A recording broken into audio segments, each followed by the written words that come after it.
अस्सलाम वालेकुम जश 11 to 12 बजे मेरा भी एक लफ्ज़ हमेशा रिपीट करना मैं honestly I don't want to waste time अब मुझे बड़ी कमाल की गल है जरा 2-3 वीक हो गए और डॉक्टर जी हूँ लाइव शो कर रहे हैं एवरी टाइम लंदन तो बड़ा अच्छा लगता है स्पेन अपने काफ़ी बिजी होंगे तो पिछे जे नहीं से आ पाए चलो ਅਸੀਂ ਇਹਨਾਂ ਦਾ ਫਾਇਦਾ ਉਠਾਉਂਦੇ ਹਾਂ ਡਾਕਟਰ ਸਾਹਿਬ ਵੈਲਕਮ ਜੀ ਸਤਿ ਸ੍ਰੀ ਅਕਾਲ ਪੌਲ ਜੀ ਮੇਰੇ ਵੱਲੋਂ ਤੁਹਾਡੇ ਸਾਰੇ ਸੁਣਨ ਵਾਲਿਆਂ ਨੂੰ ਦੇਖਣ ਵਾਲਿਆਂ ਨੂੰ ਸਤਿ ਸ੍ਰੀ ਅਕਾਲ ਨਮਸਕਾਰ good morning ਜਾਂਬੋ Islam ਵਾਲੇਕੁਮ thank you ਭਾਜਨ ਮੈਨੂੰ ਤਾਂ ਪਹਿਲਾਂ ਮੈਨੂੰ ਤੁਹਾਡੇ ਵਿਊਜ਼ ਦਾ ਪਤਾ ਕਿੱਥੇ ਤੁਹਾਨੂੰ ਲਾਸਟ ਟਾਈਮ ਕਾਲ ਕਿੱਥੋਂ ਆਏ ਸੀਗੇ ਬ੍ਰਿਸਬਨ ਆਸਟ੍ਰੇਲੀਆ ਤੋਂ ਆਸਟ੍ਰੇਲੀਆ ਹਾਂਜੀ ਹਾਂਜੀ ਇੰਨੀ ਭਾਜੀ ਤੁਸੀਂ ਤਾਂ ਛਾ ਗਏ ਹੋ ਵਾਹਿਗੁਰੂ ਕਹਿੰਦੇ ਨਹੀਂ ਅਸਲ 'ਚ ਇਹ ਪ੍ਰੋਬਲਮ ਇਹ ਹੈ ਜਿਵੇਂ ਅਸੀਂ ਪਹਿਲੇ ਵੀ ਬੜੀ ਦਫਾ ਜ਼ਿਕਰ ਕੀਤਾ ਹੈ ਕਿ ਲੋਕ ਹੰਗਰੀ ਨੇ ਇਨਫੋਰਮੇਸ਼ਨ ਹੰਗਰੀ ਨੇ ਲੋਕਾਂ ਨੂੰ ਲੋਕ ਹੁਣ ਲੱਭ ਰਹੇ ਨੇ ਹੈਲਥ ਕੌਨਸ਼ੀਅਸ ਹੋ ਗਏ ਨਾ ਹਾਂਜੀ ਉਹਨਾਂ ਨੂੰ ਐਕਸਪਲੇਨੇਸ਼ਨ ਨਹੀਂ ਮਿਲ ਰਹੀ ਕਿਥੋਂ ਵੀ ਕਿ ਅਗਰ ਕਿਸੇ ਨੂੰ ਸਿਰ 'ਚ ਦਰਦ ਹੈ ਤੇ ਹੁਣ ਲੋਕਾਂ ਦੇ ਜ਼ਿਹਨ 'ਚ ਕੁਐਸਚਨ ਆਣਾ ਪਹਿਲੇ ਨਹੀਂ ਸੀ ਆਉਂਦੇ ਪਹਿਲੇ ਲੋਕਾਂ ਨੂੰ ਸਿਰ ਦਰਦ ਹੋਣਾ ਸਿੱਧੀ ਗਈ ਇੱਕ ਪੇਨ ਕਿਲਰ ਪੈਰਾਸਟਾਮੋਲ ਪੈਨਾਡੋਲ ਕੁਝ ਖਾਦੀ ਸਿਰ ਦਰਦ ਗਾਇਬ ਹੋ ਗਿਆ ਮਸਲਾ ਖਤਮ ਹੁਣ ਲੋਕਾਂ ਦੇ ਜ਼ਿਹਨ 'ਚ ਸਵਾਲ ਆਉਂਦੇ ਨੇ ਅਸੀਂ ਉਹਨਾਂ ਨੂੰ ਐਜੂਕੇਟ ਕਰ ਰਹੇ ਹਾਂ ਹੋਰ ਪਾਸਿਓਂ ਬੜੇ ਨੈਚੁਰਲ ਡਾਕਟਰ ਐਜੂਕੇਟ ਕਰ ਰਹੇ ਨੇ ਕਿ ਸਭ ਤੋਂ ਪਹਿਲਾ ਕੁਐਸਚਨ ਬਾਡੀ ਕੋਲੋਂ ਇਹ ਪੁੱਛਣਾ ਚਾਹੀਦਾ ਸਿਰ ਦਰਦ ਹੋ ਕਿਉਂ ਰਿਹਾ ਸਹੀ ਗੱਲ ਹੈ ਇਹਦੀ ਵਜ੍ਹਾ ਨਾਲ ਅਸੀਂ ਕਿਉਂਕਿ ਇੱਥੇ ਬੈਠ ਕੇ ਬੜੇ ਸਿੰਪਲਿਸਟਿਕ ਵੇ 'ਚ ਦੇਸੀ ਤਰੀਕੇ ਨਾਲ ਸਮਝਾਉਂਦੇ ਹਾਂ ਲੋਕਾਂ ਨੂੰ ਔਰ ਲੋਕਾਂ ਨੂੰ ਸਮਝ ਆਉਂਦੀ ਹੈ ਔਰ ਲੋਕ ਮੁਹੱਬਤ ਵੀ ਦਿੰਦੇ ਨੇ ਫਿਰ ਉਹਨਾਂ ਚੀਜ਼ਾਂ 'ਤੇ ਗੌਰ ਵੀ ਕਰਦੇ ਨੇ ਭਾਜੀ ਮੈਂ ਨਾ ਇੱਕ ਬੜੀ ਯਾਰ ਕਮਾਲ ਦੀ ਗੱਲ ਹੈ ਬੰਦਾ ਇੱਕ ਲਫ਼ਜ਼ ਹੈ ਬੜਾ ਖਰਾਬ ਮੈਂ ਟੀਵੀ ਤੇ ਨਹੀਂ ਯੂਜ਼ ਕਰ ਸਕਦਾ ਕਿਸੇ ਨੂੰ ਹਾਲ ਪੁੱਛੋ ਬੜਾ ਪੁੱਠਾ ਜਿਹਾ ਜਵਾਬ ਦਿੰਦੇ ਨੇ ਕਿ ਹੁਣ ਤੇ ਇਹੀ ਹੋ ਰਿਹਾ ਹੈ ਕਿਉਂਕਿ ਐਕਸੈਪਟ ਕਰ ਲੈਂਦੇ ਨੇ ਨਾ ਹਾਂਜੀ 54-60 ਤੇ ਦੇਖੋ ਮੈਨੂੰ ਹੁਣ ਮੇਰਾ ਖਿਆਲ ਹੈ 3-4 ਦਿਨ ਪਹਿਲੇ ਹੀ ਫੋਨ ਆਇਆ ਉਹ ਸੁਣ ਰਹੇ ਹੋਣਗੇ ਨਾ ਮੈਂ ਨਹੀਂ ਲੈਂਦਾ ਉਹਨਾਂ ਦਾ ਮੈਨੂੰ ਕਹਿੰਦੇ ਜੀ ਡਾਕਟਰ ਜੀ ਉਂਝ ਵੀ ਤੇ ਏਜ 86 ਹੋ ਗਈ ਹੈ ਤੇ ਬਸ ਹੁਣ ਤੇ ਫਿਰ ਇੰਝ ਹੀ ਹੋਣਾ ਮੈਨੂੰ ਬੜਾ ਗੁੱਸਾ ਚੜ ਗਿਆ ਉਹਦੀ ਵਜ੍ਹਾ ਇਹ ਹੈ ਪੌਲ ਜੀ ਅੱਜ ਮੈਂ ਤੁਹਾਡੇ ਕੋਲੋਂ ਵੀ ਪੁੱਛਣ ਲੱਗਾ ਔਰ ਮੈਂ ਟੀਵੀ ਤੇ ਬੈਠ ਕੇ ਪੂਰੀ ਵਰਲਡ ਨੂੰ ਇੱਕ ਮੈਸੇਜ ਦੇ ਰਿਹਾ ਵਾਂ ਔਰ ਸਾਡਾ ਪ੍ਰੋਗਰਾਮ ਕੁਝ ਡਾਕਟਰ ਵੀ ਬੜੇ ਸ਼ੌਕ ਨਾਲ ਸੁਣਦੇ ਨੇ ਉਹਨਾਂ ਨੂੰ ਵੀ ਮੈਂ ਕਹਿੰਦਾ ਮੇਰੀ ਬਾਡੀ ਦੇ ਵਿੱਚ ਜਾਂ ਤੁਹਾਡੀ ਬਾਡੀ ਦੇ ਵਿੱਚ ਮੇਰੀ 50 ਈਅਰ ਏਜ ਹੈ ਮੇਰੀ ਬਾਡੀ ਦੇ ਵਿੱਚ 50 ਸਾਲ ਦੀ ਕੋਈ ਵੀ ਚੀਜ਼ ਨਹੀਂ ਹੈ ਇਸ ਵਕਤ ਮੈਂ ਬੈਠਾ ਤੁਹਾਡੇ ਅੱਗੇ ਮੇਰੀ ਬਾਡੀ 'ਚ 50 ਸਾਲ ਦਾ ਕੁਝ ਵੀ ਨਹੀਂ ਹੈ ਮੇਰੀ ਸਭ ਤੋਂ ਪੁਰਾਣੀ ਚੀਜ਼ ਮੇਰੀ ਬਾਡੀ 'ਚ ਇਸ ਵਕਤ ਜਿਹੜੀ ਹੈ ਨਾ ਉਹ ਮੇਰੀਆਂ ਹੱਡੀਆਂ ਨੇ ਜਿਹੜੀਆਂ 7-8 ਸਾਲ ਪੁਰਾਣੀਆਂ ਨੇ ਇਹਦੇ ਇਲਾਵਾ ਪੌਲ ਜੀ ਮੇਰੀ ਬਾਡੀ 'ਚ ਕੋਈ ਚੀਜ਼ ਇਹੋ ਜਿਹੀ ਨਹੀਂ ਹੈ ਜਿਹੜੀ 8 ਸਾਲ ਤੋਂ ਜ਼ਿਆਦਾ ਪੁਰਾਣੀ ਹੋਵੇ ਮੈਂ ਕਿਉਂ ਹੋ ਗਿਆ 50 ਸਾਲ ਦਾ ਮੈਂ ਕੁਐਸਚਨ ਪੁੱਛ ਰਿਹਾ ਬਹੁਤ ਅੱਛਾ ਸਵਾਲ ਹੈ 50 ਸਾਲ ਤੇ ਮੇਰੇ ਪਾਸਪੋਰਟ ਤੇ ਲਿਖੇ ਨੇ ਨਾ ਹਾਂ ਉਹ ਏਜ ਮੇਰੀ ਅੱਗੇ ਜਾ ਰਹੀ ਹੈ ਮੇਰੀ ਬਾਡੀ ਤੇ 8 ਸਾਲ ਦੇ ਬਾਅਦ ਨਵੀਂ ਬਣ ਜਾਂਦੀ ਹੈ ਮੇਰਾ ਲਿਵਰ ਜਿਹੜਾ 4 ਮਹੀਨੇ 'ਚ ਨਵਾਂ ਬਣ ਜਾਂਦਾ ਮੇਰਾ ਬਲੱਡ 120 ਦਿਨ 'ਚ ਨਵਾਂ ਬਣ ਜਾਂਦਾ ਮੇਰੇ ਦੰਦ ਰਿਪਲੇਸ ਹੋ ਰਹੇ ਨੇ ਮੇਰੀ ਸਕਿਨ ਰਿਪਲੇਸ ਹੋ ਰਹੀ ਮੇਰੀ ਹਰ ਚੀਜ਼ ਜਿਹੜੀ ਹੈ ਔਰ ਇਹ ਚੀਜ਼ ਅਸੀਂ ਮੈਡੀਕਲ ਦੀ ਬੁੱਕਸ 'ਚ ਪੜ੍ਹੀ ਹੈ ਤਮਾਮ ਡਾਕਟਰਾਂ ਨੇ ਪੜ੍ਹੀ ਹੈ ਹਰ ਕਿਸੇ ਨੂੰ ਪਤਾ ਹੈ ਕਿ ਸਾਡੀ ਬਾਡੀ ਕੰਟੀਨਿਊਸਲੀ ਆਪਣੇ ਆਪ ਨੂੰ ਰਿਪਲੇਸ ਕਰ ਰਹੀ ਹੈ ਨਵੀਂ ਹੋ ਰਹੀ ਹੈ ਫਿਰ ਇਹ ਕਹਿਣ ਦਾ ਕਿਤੋਂ ਬਣਦਾ ਮੈਂ 80 ਸਾਲ ਦਾ ਹੋ ਗਿਆ ਬੜੀ ਕਮਾਲ ਦੀ ਗੱਲ ਹੈ ਤੁਸੀਂ ਸੋਚਣ ਵਾਲੀ ਗੱਲ ਹੈ ਕਿਹੜੀ ਚੀਜ਼ 80 ਸਾਲ ਦੀ ਹੈ ਮੇਰੀ ਬਾਡੀ 'ਚ ਜਾਂ 50 ਸਾਲ ਦੀ ਹੈ ਮੇਰੀ ਬਾਡੀ 'ਚ ਕੁਝ ਨਹੀਂ ਹੈ ਓਲਡ ਜਦੋਂ ਤੱਕ ਮੈਂ ਆਪਣੇ ਦਿਮਾਗ 'ਚ ਨਹੀਂ ਲੈ ਜਾਵਾਂਗਾ ਗੱਲ ਕਿ ਮੈਂ 80 ਸਾਲ ਦਾ ਹੋ ਗਿਆ ਮੈਂ ਉਸ ਤਰ੍ਹਾਂ ਬਿਹੇਵ ਨਹੀਂ ਕਰਾਂਗਾ 80 ਸਾਲ ਦੇ ਲੋਕਾਂ ਦੀ ਤਰ੍ਹਾਂ ਕਿਉਂਕਿ ਮੈਂ ਦੇਖਿਆ 80 ਸਾਲ ਵਾਲਿਆਂ ਨੂੰ ਕੁੱਬੇ ਹੋ ਕੇ ਟੁਰ ਰਹੇ ਨੇ ਸੋਟੀਆਂ ਫੜੀਆਂ ਨੇ ਊ ਦੀਆਂ ਆਵਾਜ਼ਾਂ ਆ ਰਹੀਆਂ ਨੇ ਕੋਈ ਕੰਮ ਕਰਨ ਤੋਂ ਪਹਿਲੇ ਹੀ ਸੋਚ ਲੈਣਾ ਮੇਰੇ ਕੋਲ ਇਹ ਕੰਮ ਨਹੀਂ ਹੋਣਾ ਤੇ ਫਿਰ ਬਾਡੀ ਨੂੰ ਵੀ ਮੈਸੇਜ ਆ ਰਿਹਾ ਕਿ ਬਸ ਗੇਮ ਖਤਮ ਹੋ ਗਈ ਹੈ ਕਿਉਂ ਬਈ ਅਸੀਂ ਕਿੱਥੋਂ ਹੋ ਗਏ 80 ਸਾਲ ਦੇ ਮੈਂ ਤਾਂ ਨਹੀਂ ਸਮਝਦਾ ਮੈਂ 50 ਸਾਲ ਦਾ ਹੋਇਆ ਅਸੀਂ ਨਾ ਤੁਸੀਂ ਬੜੀ ਕਮਾਲ ਦੇ ਡਾਕਟਰ ਸਾਹਿਬ ਜੇ ਤੁਸੀਂ ਮੈਂ ਉਹਨਾਂ ਨੂੰ ਪਿਕਚਰ ਲੈ ਕੇ ਆਵਾਂ ਅਸੀਂ ਆਪ ਹੀ ਉਧਰ ਨੂੰ ਤੁਰੇ ਜਾ ਰਹੇ ਹਾਂਜੀ ਬ੍ਰੇਨ ਵਾਸ਼ ਹੋ ਗਿਆ ਦੇਖੋ ਇਹਦੇ 'ਚ ਕੋਈ ਸ਼ੱਕ ਨਹੀਂ ਹੈ ਕਿ ਅਸੀਂ ਜਦੋਂ ਪੈਦਾ ਹੁੰਦੇ ਹਾਂ ਅਗਰਚੇ ਇਹਦੇ 'ਤੇ ਕੰਮ ਹੁਣ ਹੋ ਰਿਹਾ ਔਰ ਮੈਂ ਸਮਝ ਰਿਹਾ ਵਾਂ ਕਿ ਇਹਦੇ 'ਚ ਬਹੁਤ ਛੇਤੀ ਪੌਲ ਜੀ ਪੋਸੀਬਿਲਿਟੀ ਆ ਜਾਏਗੀ ਕਿ 200 ਸਾਲ 300 ਸਾਲ 400 ਸਾਲ 500 ਸਾਲ ਏਜ ਤੁਸੀਂ ਲੈ ਸਕੋਗੇ ਠੀਕ ਹੈ ਨਾ ਇਹ ਤੁਹਾਡੇ ਹੱਥ 'ਚ ਆ ਜਾਏਗੀ ਕਿਉਂਕਿ ਇਹ ਪੋਸੀਬਿਲਿਟੀਜ਼ ਮਿਲ ਰਹੀਆਂ ਨੇ ਕਿਉਂਕਿ ਜਿਹੜੇ ਏਜ ਰੈਗੂਲੇਟਰ ਨੇ ਸਾਡੀ ਬਾਡੀ 'ਚ ਉਹਨਾਂ ਤੱਕ ਅਸੀਂ ਪਹੁੰਚ ਗਏ ਲੇਕਿਨ ਗੱਲ ਇਹ ਹੈ ਏਜ ਭਾਵੇਂ 100 ਸਾਲ ਹੋਵੇ ਭਾਵੇਂ 500 ਸਾਲ ਹੋਵੇ ਜਿਹੜੀ ਬਾਡੀ ਡਿਜ਼ਾਈਨ ਹੋਈ ਹੈ ਨਾ ਇਹ ਜਵਾਨਾਂ ਦੀ ਤਰ੍ਹਾਂ ਡਿਜ਼ਾਈਨ ਹੋਈ ਹੈ ਇਹਦੇ ਬਾਰੇ 'ਚ ਨਾ ਸੋਚੋ ਕਿ ਉਹ ਮੇਰੇ ਗੋਡੇ ਦੁਖਦੇ ਨੇ ਕਿਉਂਕਿ ਮੈਂ 80 ਸਾਲ ਦਾ ਹੋ ਗਿਆ ਉਹ ਮੇਰੀ ਆਈ ਸਾਈਟ ਵੀਕ ਹੋ ਗਿਆ ਕਿਉਂਕਿ ਮੈਂ 70 ਸਾਲ ਦਾ ਹੋ ਗਿਆ ਉਹ ਮੇਰੇ ਬਾਲ ਡਿੱਗ ਗਏ ਨੇ ਕਿਉਂਕਿ ਮੈਂ 60 ਸਾਲ ਦਾ ਹੋ ਗਿਆ ਇਹ ਗਲਤ ਪਰ ਡਾਕਟਰ ਵੀ ਤੇ ਲਫ਼ਜ਼ ਯੂਜ਼ ਕਰਦੇ ਨੇ ਕਿ ਵੇਅਰ ਐਂਡ ਟੇਅਰ ਦਾ ਇਹ ਚੀਜ਼ ਹੁਣ ਮੈਂ ਇੱਥੇ ਬੈਠ ਕੇ ਇਸ ਮਿਥ ਨੂੰ ਅੱਜ ਬਸਟ ਕਰ ਰਹੇ ਹਾਂ ਅਸੀਂ ਏਜਿੰਗ ਦੀ ਮਿਥ ਨੂੰ ਅੱਜ ਅਸੀਂ ਤੋੜ ਰਹੇ ਹਾਂ ਬਸਟ ਕਰ ਰਹੇ ਹਾਂ ਜਿੰਨੇ ਲੋਕ ਤੁਸੀਂ ਪਲੀਜ਼ ਸੁਣ ਰਹੇ ਹੋ ਠੀਕ ਹੈ ਨਾ ਤੁਸੀਂ ਬਹੁਤ ਸਾਰੇ ਲੋਕ, ਬੜੀਆਂ ਸਟਾਫ ਨਰਸਾਂ ਨੇ, ਬੜੇ ਸ਼ੌਕ ਨਾਲ ਪ੍ਰੋਗਰਾਮ ਸੁਣਦੀਆਂ ਨੇ, ਬਿਲਕੁਲ ਬਿਲकुल ਟੈਕਸਟ ਵੀ ਕਰਦੀਆਂ ਨੇ, ਮੇਲ ਵੀ ਕਰਦੀਆਂ ਨੇ, ਬੜੇ ਡਾਕਟਰ ਨੇ ਜਿਹੜੇ ਸੁਣਦੇ ਨੇ, ਔਰ ਉਹ ਫਿਰ ਕਹਿੰਦੇ ਨੇ ਕਿ ਠੀਕ ਹੈ ਜੀ, ਅਸੀਂ ਜਦੋਂ ਤੁਹਾਡੀ ਗੱਲ ਸੁਣਦੇ ਹਾਂ ਉਸ ਵਕਤ ਸਮਝ ਨਹੀਂ ਆਉਂਦੀ, ਅਸੀਂ ਫਿਰ ਜਾ ਕੇ ਉਸ ਗੱਲ ਨੂੰ ਜਾ ਕੇ ਰਿਸਰਚ ਕਰਕੇ ਦੇਖਦੇ ਹਾਂ ਕਿ ਵਾਕਈ ਇਹ ਐਵੇਂ ਹਵਾਈ ਫਾਇਰਿੰਗ ਸੀ ਜਾਂ ਵਾਕਈ ਕੋਈ ਗੱਲ ਸੀ। ਉਹ ਕਹਿੰਦੇ ਨੇ ਸਾਨੂੰ ਸਮਝ ਆ ਜਾਂਦੀ ਹੈ, ਕਿਉਂਕਿ ਇਹ ਚੀਜ਼ਾਂ ਰਿਸਰਚ ਨੇ ਪ੍ਰੂਵ ਕੀਤੀਆਂ ਹੋਈਆਂ ਨੇ, ਲੇਕਿਨ ਆਮ ਨਜ਼ਰ ਤੋਂ ਲੁਕੀਆਂ ਹੋਈਆਂ ਨੇ। ਠੀਕ ਹੈ ਨਾ। ਹੁਣ ਅਸੀਂ ਇਹ ਚੀਜ਼ ਦੱਸ ਰਹੇ ਹਾਂ ਦੁਨੀਆ ਦੇ ਸਾਹਮਣੇ। ਇਹਦੇ ਬਾਰੇ 'ਚ ਮੇਰਾ ਇੱਕ ਬੜਾ ਪਿਆਰਾ ਟੀਚਰ ਹੈ USA 'ਚ, ਕਾਫੀ ਸੀਨੀਅਰ ਹੈ, ਉਹਦਾ ਮੈਂ ਕਹਿੰਦਾ ਹੁੰਦਾ ਡਾਕਟਰ ਜੈਕ ਜਿਹੜਾ ਹੈ, ਉਹਨੂੰ ਵੀ ਮੈਂ ਕੁਐਸਚਨ ਕੀਤਾ। मैं क्या डॉक्टर जैक, मेरे जहन च अचानक एक ख्याल आया एक दिन बैठे बैठे सुबह के टाइम कि केड़ी चीज़ मेरी बॉडी च है जिहड़ी 8-10 साल तो पुरानी है। फिर मैनू पता लगा वो तो मेरा सिर्फ बर्थ सर्टिफिकेट ही है उत्थे मेरी एज वध रही है, मेरी बॉडी तो मैनू कह रही है तेरी एज उत्थे ही है जिन्नी होनी। पर जरा मैं एक बड़ी फड़ी जी गल कर रहा, अगर तुहानू एहसास ना दिता जाए थोड़ी उम्र का, हाँ जी बिल्कुल भी हाँ जी, है फिर तुसी किस किदा सुपर फिट रहोगे, सुपर फिट रहोगे। और यही असी चाहते हैं। ਤੁਹਾਡੀ ਏਜ ਜਿੰਨੀ ਵੀ ਹੈ, ਫਰਜ਼ ਕਰੋ 100 ਸਾਲ ਹੈ, 110 ਸਾਲ ਹੈ, ਲੇਕਿਨ ਤੁਹਾਨੂੰ ਸੁਪਰ ਫਿਟ ਰਹਿਣਾ ਹੈ।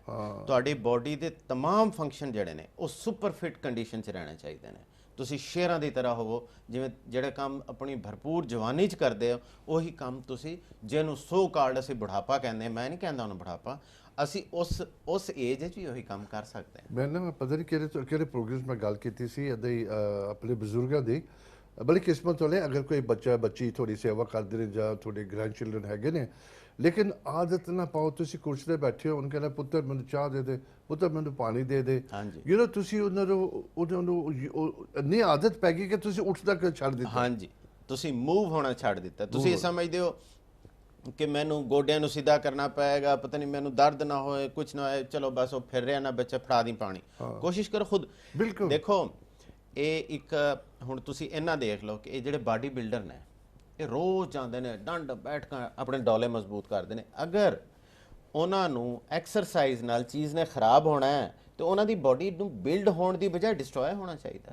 ਉਹਨਾਂ ਦੀ ਬਾਡੀ ਤੇ ਜ਼ਿਆਦਾ ਐਕਸਰਸਾਈਜ਼ ਕਰਨ ਨਾਲ ਬਿਲਡ ਹੋ ਰਹੀ ਹੁੰਦੀ ਹੈ। ਇਹ ਪਲੇਅਰ ਨੇ, ਇਹ ਐਥਲੀਟ ਨੇ, ਇਹ ਜਿੰਨੇ ਲੋਕ ਇਹ ਸਾਡੇ ਸਾਹਮਣੇ ਮਿਸਾਲਾਂ ਨੇ ਕਿ ਜਿਹੜੇ ਲੋਕ ਜਿੰਨੀ ਜ਼ਿਆਦਾ ਲਾਈਫ ਐਕਟਿਵ ਗੁਜ਼ਾਰਦੇ ਨੇ ਉਹ ਉਨੀ ਦੇਰ ਨਾਲ ਏਜਡ ਹੁੰਦੇ ਨੇ। ਕਿਉਂ? ਸਾਡੀ ਬਾਡੀ ਇਸ ਤਰ੍ਹਾਂ ਬਿਲਡ ਹੋਈ ਹੋਈ ਹੈ। ਸਾਨੂੰ ਸਬਕ ਪੜ੍ਹਾ ਦਿੱਤਾ ਗਿਆ, ਉਹ it is your age related, it's where ਬੇਸ਼ੱਕ ਗੱਲ ਬੜੀ ਗੱਲ ਗਲਤ ਹੈ। ਨਹੀਂ ਤੁਸੀਂ ਗੱਲ ਸੋਚੋ, ਬਾਲ ਨਵੇਂ ਆਉਂਦੇ ਨੇ, ਦੰਦ ਨਵੇਂ ਆਉਂਦੇ ਨੇ, ਸਕਿਨ ਨਵੀਂ ਆਉਂਦੀ ਹੈ, ਹਰ ਚੀਜ਼। ਮੈਨੂੰ ਦੱਸੋ ਨਾ, ਮੈਨੂੰ ਤੁਸੀਂ ਵੀ ਜਾ ਕੇ ਹੁਣ ਆਪਣੇ ਜੀਪੀ ਕੋਲੋਂ ਪੁੱਛਣਾ।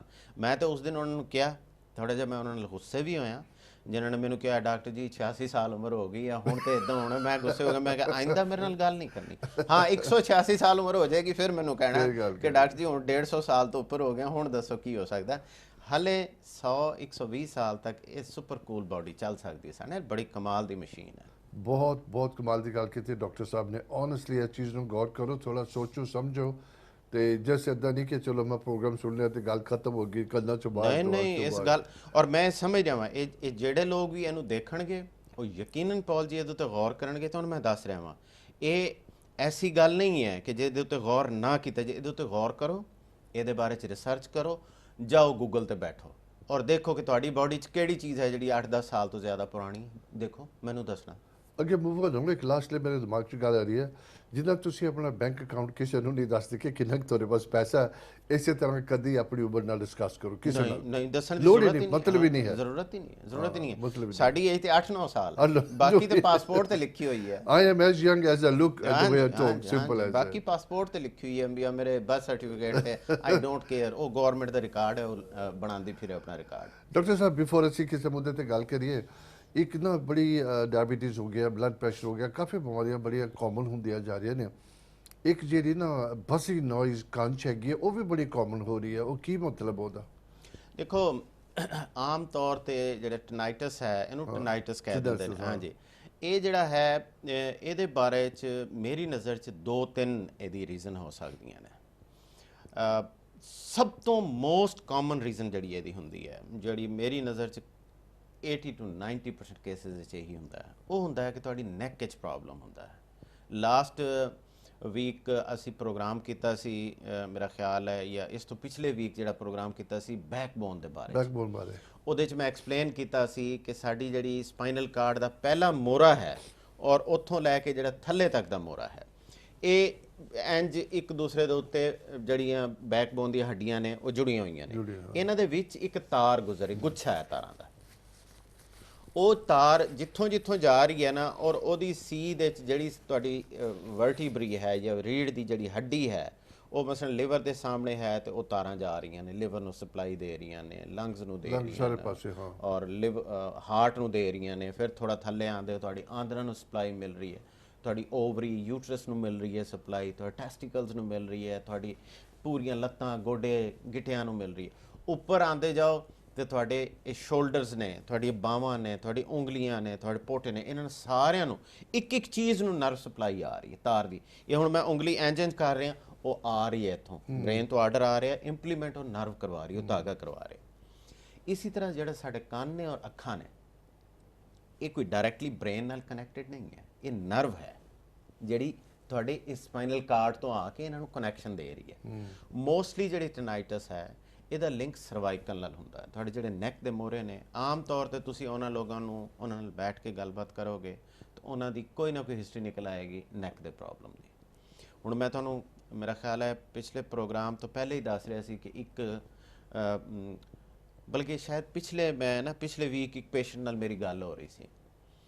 ਉਹਨਾਂ ਨੂੰ ਨਾ ਸਟੋਮਿਕ ਦਾ ਬਹੁਤ ਜ਼ਿਆਦਾ ਪ੍ਰੋਬਲਮ ਆ ਰਿਹਾ ਸੀ ਔਰ ਮੈਂ ਉਹਨਾਂ ਤੇ ਪਿਛਲੇ 2-3 ਮਹੀਨੇ ਤੋਂ ਮਿਹਨਤ ਕਰ ਰਿਹਾ ਹਾਂ ਔਰ ਉਹ ਵੀ ਬੜੀ ਕੋਆਪਰੇਟ ਕਰ ਰਹੇ ਨੇ ਔਰ ਉਹਨਾਂ ਨੂੰ ਬਹੁਤ ਸਾਰੀ ਇੰਪਰੂਵਮੈਂਟ ਵੀ ਆਈ ਹੈ।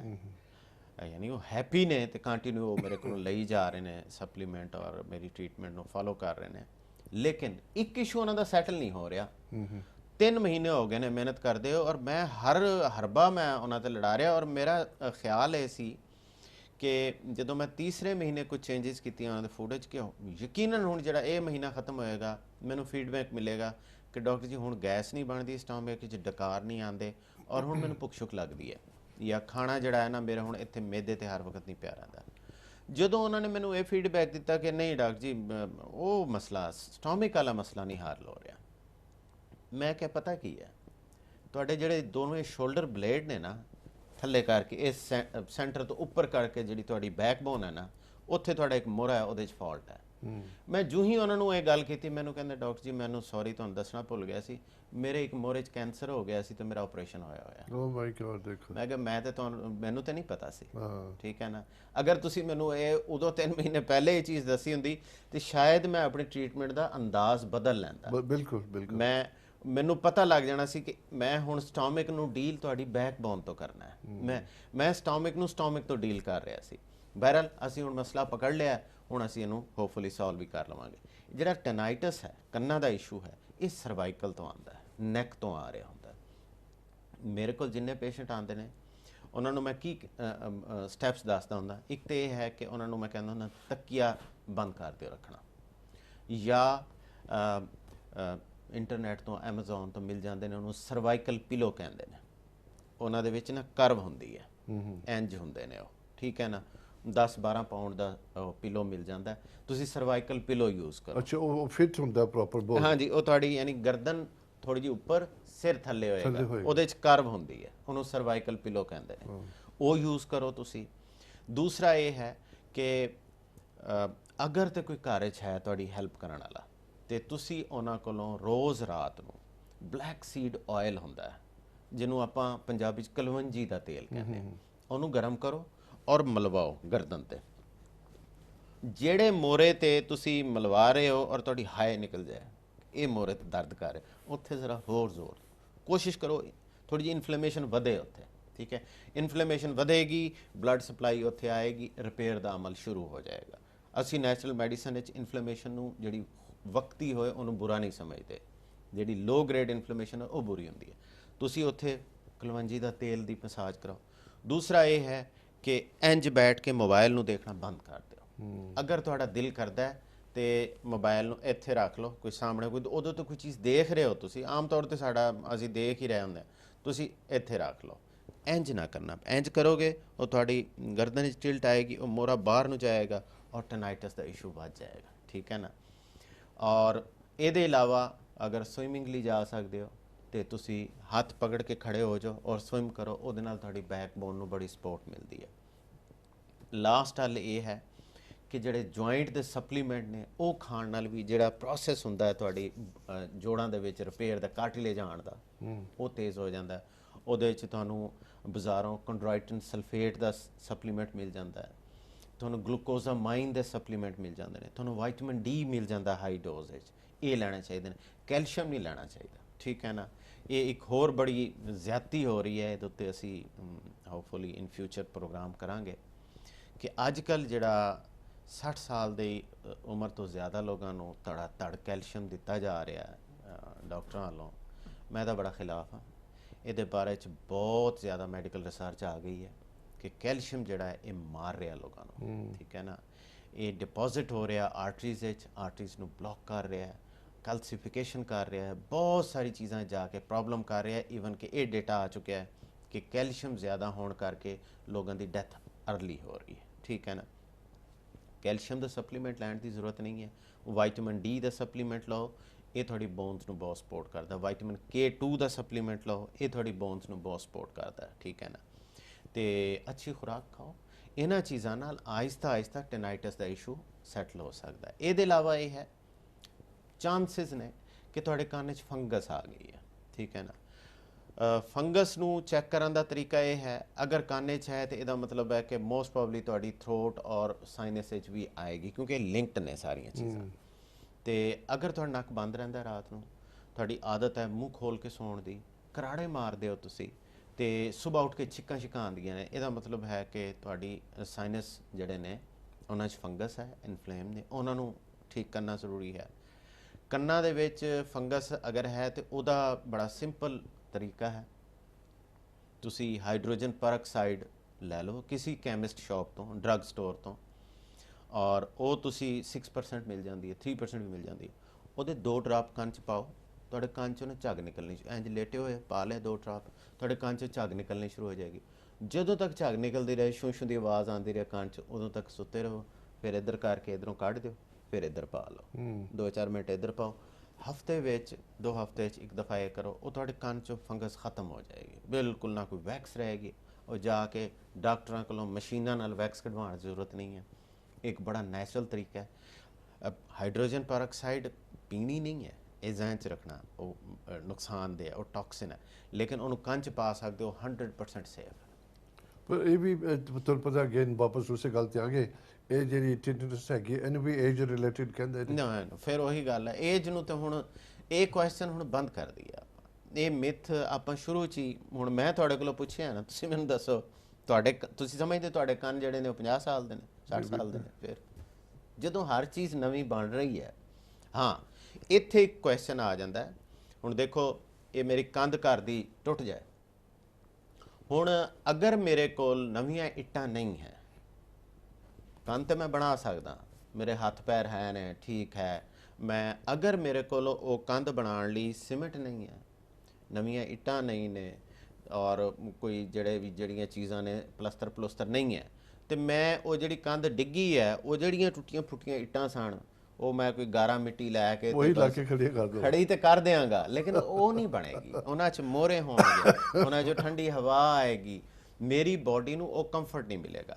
ਅਗਰ ਤੁਸੀਂ ਰॉ ਮਟੀਰੀਅਲ ਨਹੀਂ ਦੇ ਰਹੇ ਹੋ, ਇਹ ਗੱਲ ਏਜਿੰਗ ਦੇ ਪੁਆਇੰਟ ਆਫ ਵਿਊ ਨਾਲ ਮੈਂ ਤੁਹਾਨੂੰ ਸਮਝਾ ਰਿਹਾ ਹਾਂ। ਅਗਰ ਤੁਸੀਂ ਪ੍ਰੋਪਰ ਨਿਊਟ੍ਰੀਸ਼ੀਅਸ ਰॉ ਮਟੀਰੀਅਲ ਆਪਣੀ ਬਾਡੀ ਨੂੰ ਨਹੀਂ ਦੇ ਰਹੇ ਹੋ, ਜਿਹਦੇ ਨਾਲ ਉਹਨੇ ਪੌਲ ਜੀ ਦੀ ਸਕਿਨ ਨਵੀਂ ਬਣਾਉਣੀ ਹੈ, ਪੌਲ ਜੀ ਦਾ ਲਿਵਰ ਨਵਾਂ ਬਣਾਉਣਾ ਹੈ, ਤੁਹਾਡੇ ਲੰਗਸ ਨਵੇਂ ਬਣਾਉਣੇ ਨੇ, ਤੁਹਾਡੀਆਂ ਬੋਨਸ ਨਵੀਆਂ ਬਣਾਉਣੀਆਂ ਨੇ, ਤੁਹਾਡੇ ਮਸਲਸ ਨਵੇਂ ਬਣਾਉਣੇ ਨੇ, ਅਗਰ ਉਹਦੇ ਕੋਲ ਉਹ ਰॉ ਮਟੀਰੀਅਲ ਨਹੀਂ ਹੈ, ਉਹ ਕੀ ਕਰੇਗੀ? ਜੋ ਵੀ ਗੰਦ ਮੰਦ ਹੈ ਉਹਨੇ ਫੜ ਫੁੜ ਕੇ ਤੇ ਕੰਧ ਤੇ ਬਣਾ ਦੇਣੀ ਹੈ, ਲੇਕਿਨ ਉਸ ਤਰ੍ਹਾਂ ਨਹੀਂ ਬਣਨੀ ਹੈ ਜਿਸ ਤਰ੍ਹਾਂ ਤੁਹਾਡੀ ਬਾਡੀ ਬਣਾਉਣਾ ਚਾਹੁੰਦੀ ਹੈ ਜਾਂ ਬਣਾ ਸਕਦੀ ਹੈ। ਪਰ ਇਹਦਾ ਜਿਹੜੇ ਹੈਗੀ ਹੈ, ਇਹਦਾ ਇਲਾਜ ਨਹੀਂ ਹੈ ਨਾ ਉਹਦਾ ਕੋਈ, there is no treatment for that really. ਕਿਸ ਚੀਜ਼ ਦੀ? ਟਿਟਨਸ ਦਾ। ਯਾਰ ਹੁਣ ਮੈਂ ਇੰਨੀ ਲੰਬੀ ਤਕਰੀਰ ਕੀਤੀ ਤੁਹਾਨੂੰ ਨਹੀਂ ਸਮਝ ਆਈ? ਇਹ ਕੋਈ ਬਿਮਾਰੀ ਨਹੀਂ ਹੈ, ਇਹ ਇੱਕ ਡਿਸਆਰਡਰ ਹੈ ਤੁਹਾਡੀ। ਪਤਾ ਕਿਉਂ ਮੈਂ ਤਾਂ ਕਹਿੰਦਾ ਕਿ ਹਾਂ ਜਿਹੜੇ ਸਪੈਸ਼ਲਿਸਟ ਹੈਗੇ ਨੇ ਐਂਟੀ ਦੇ, ਦਿਸ ਇਜ਼ ਵਾਟ ਦੇ ਸੇ 올 ਦ ਟਾਈਮ, ਹਾਂਜੀ, ਕਿ ਉਹ ਜਿਹੜਾ you go to live with it. ਉਹਨਾਂ ਕੋਲ ਟ੍ਰੀਟਮੈਂਟ ਨਹੀਂ ਹੈ। ਹਾਂ, ਉਹਨਾਂ ਕੋਲ ਨਹੀਂ ਹੈ। ਉਹਨਾਂ ਕੋਲ ਕਿਸ ਚੀਜ਼ ਦੀ ਟ੍ਰੀਟਮੈਂਟ ਹੈ? ਟਾਈਮ ਪਾਸ ਹੈ, ਸਿੰਪਟਮ ਨੂੰ ਹਾਈਡ ਕਰਨ ਵਾਲੀ ਗੱਲ ਹੈ, ਲੇਕਿਨ ਤੁਹਾਡੀ ਬਾਡੀ ਕੋਲ ਹਰ ਚੀਜ਼ ਦੀ ਟ੍ਰੀਟਮੈਂਟ ਹੈ। ਤੁਸੀਂ ਜਦੋਂ ਓਰੀਜਨਲ ਜਿੱਥੋਂ ਮਸਲਾ ਸ਼ੁਰੂ ਹੋ ਰਿਹਾ ਉੱਥੋਂ ਜਾ ਕੇ ਉਹਨੂੰ ਸੋਲਵ ਕਰ ਦਿਓਗੇ, ਟੈਨਾਈਟਿਸ ਗਾਇਬ ਹੋ ਜਾਏਗਾ। ਸੈਂਕੜਾਂ ਦੀ ਤਾਦਾਦ ਵਿੱਚ ਮੇਰੇ ਕੋਲ ਪੇਸ਼ੈਂਟ ਨੇ ਜਿਨ੍ਹਾਂ ਦਾ ਟੈਨਾਈਟਿਸ ਖਤਮ ਹੋ ਗਿਆ। ਕਿਉਂ ਟ੍ਰੀਟਮੈਂਟ ਨਹੀਂ ਹੈ? ਇਹ ਬੜੀ ਕਮਾਲ ਦੀ ਗੱਲ ਹੈ, ਇਹ ਬਹੁਤ disappointing I'm telling you honestly.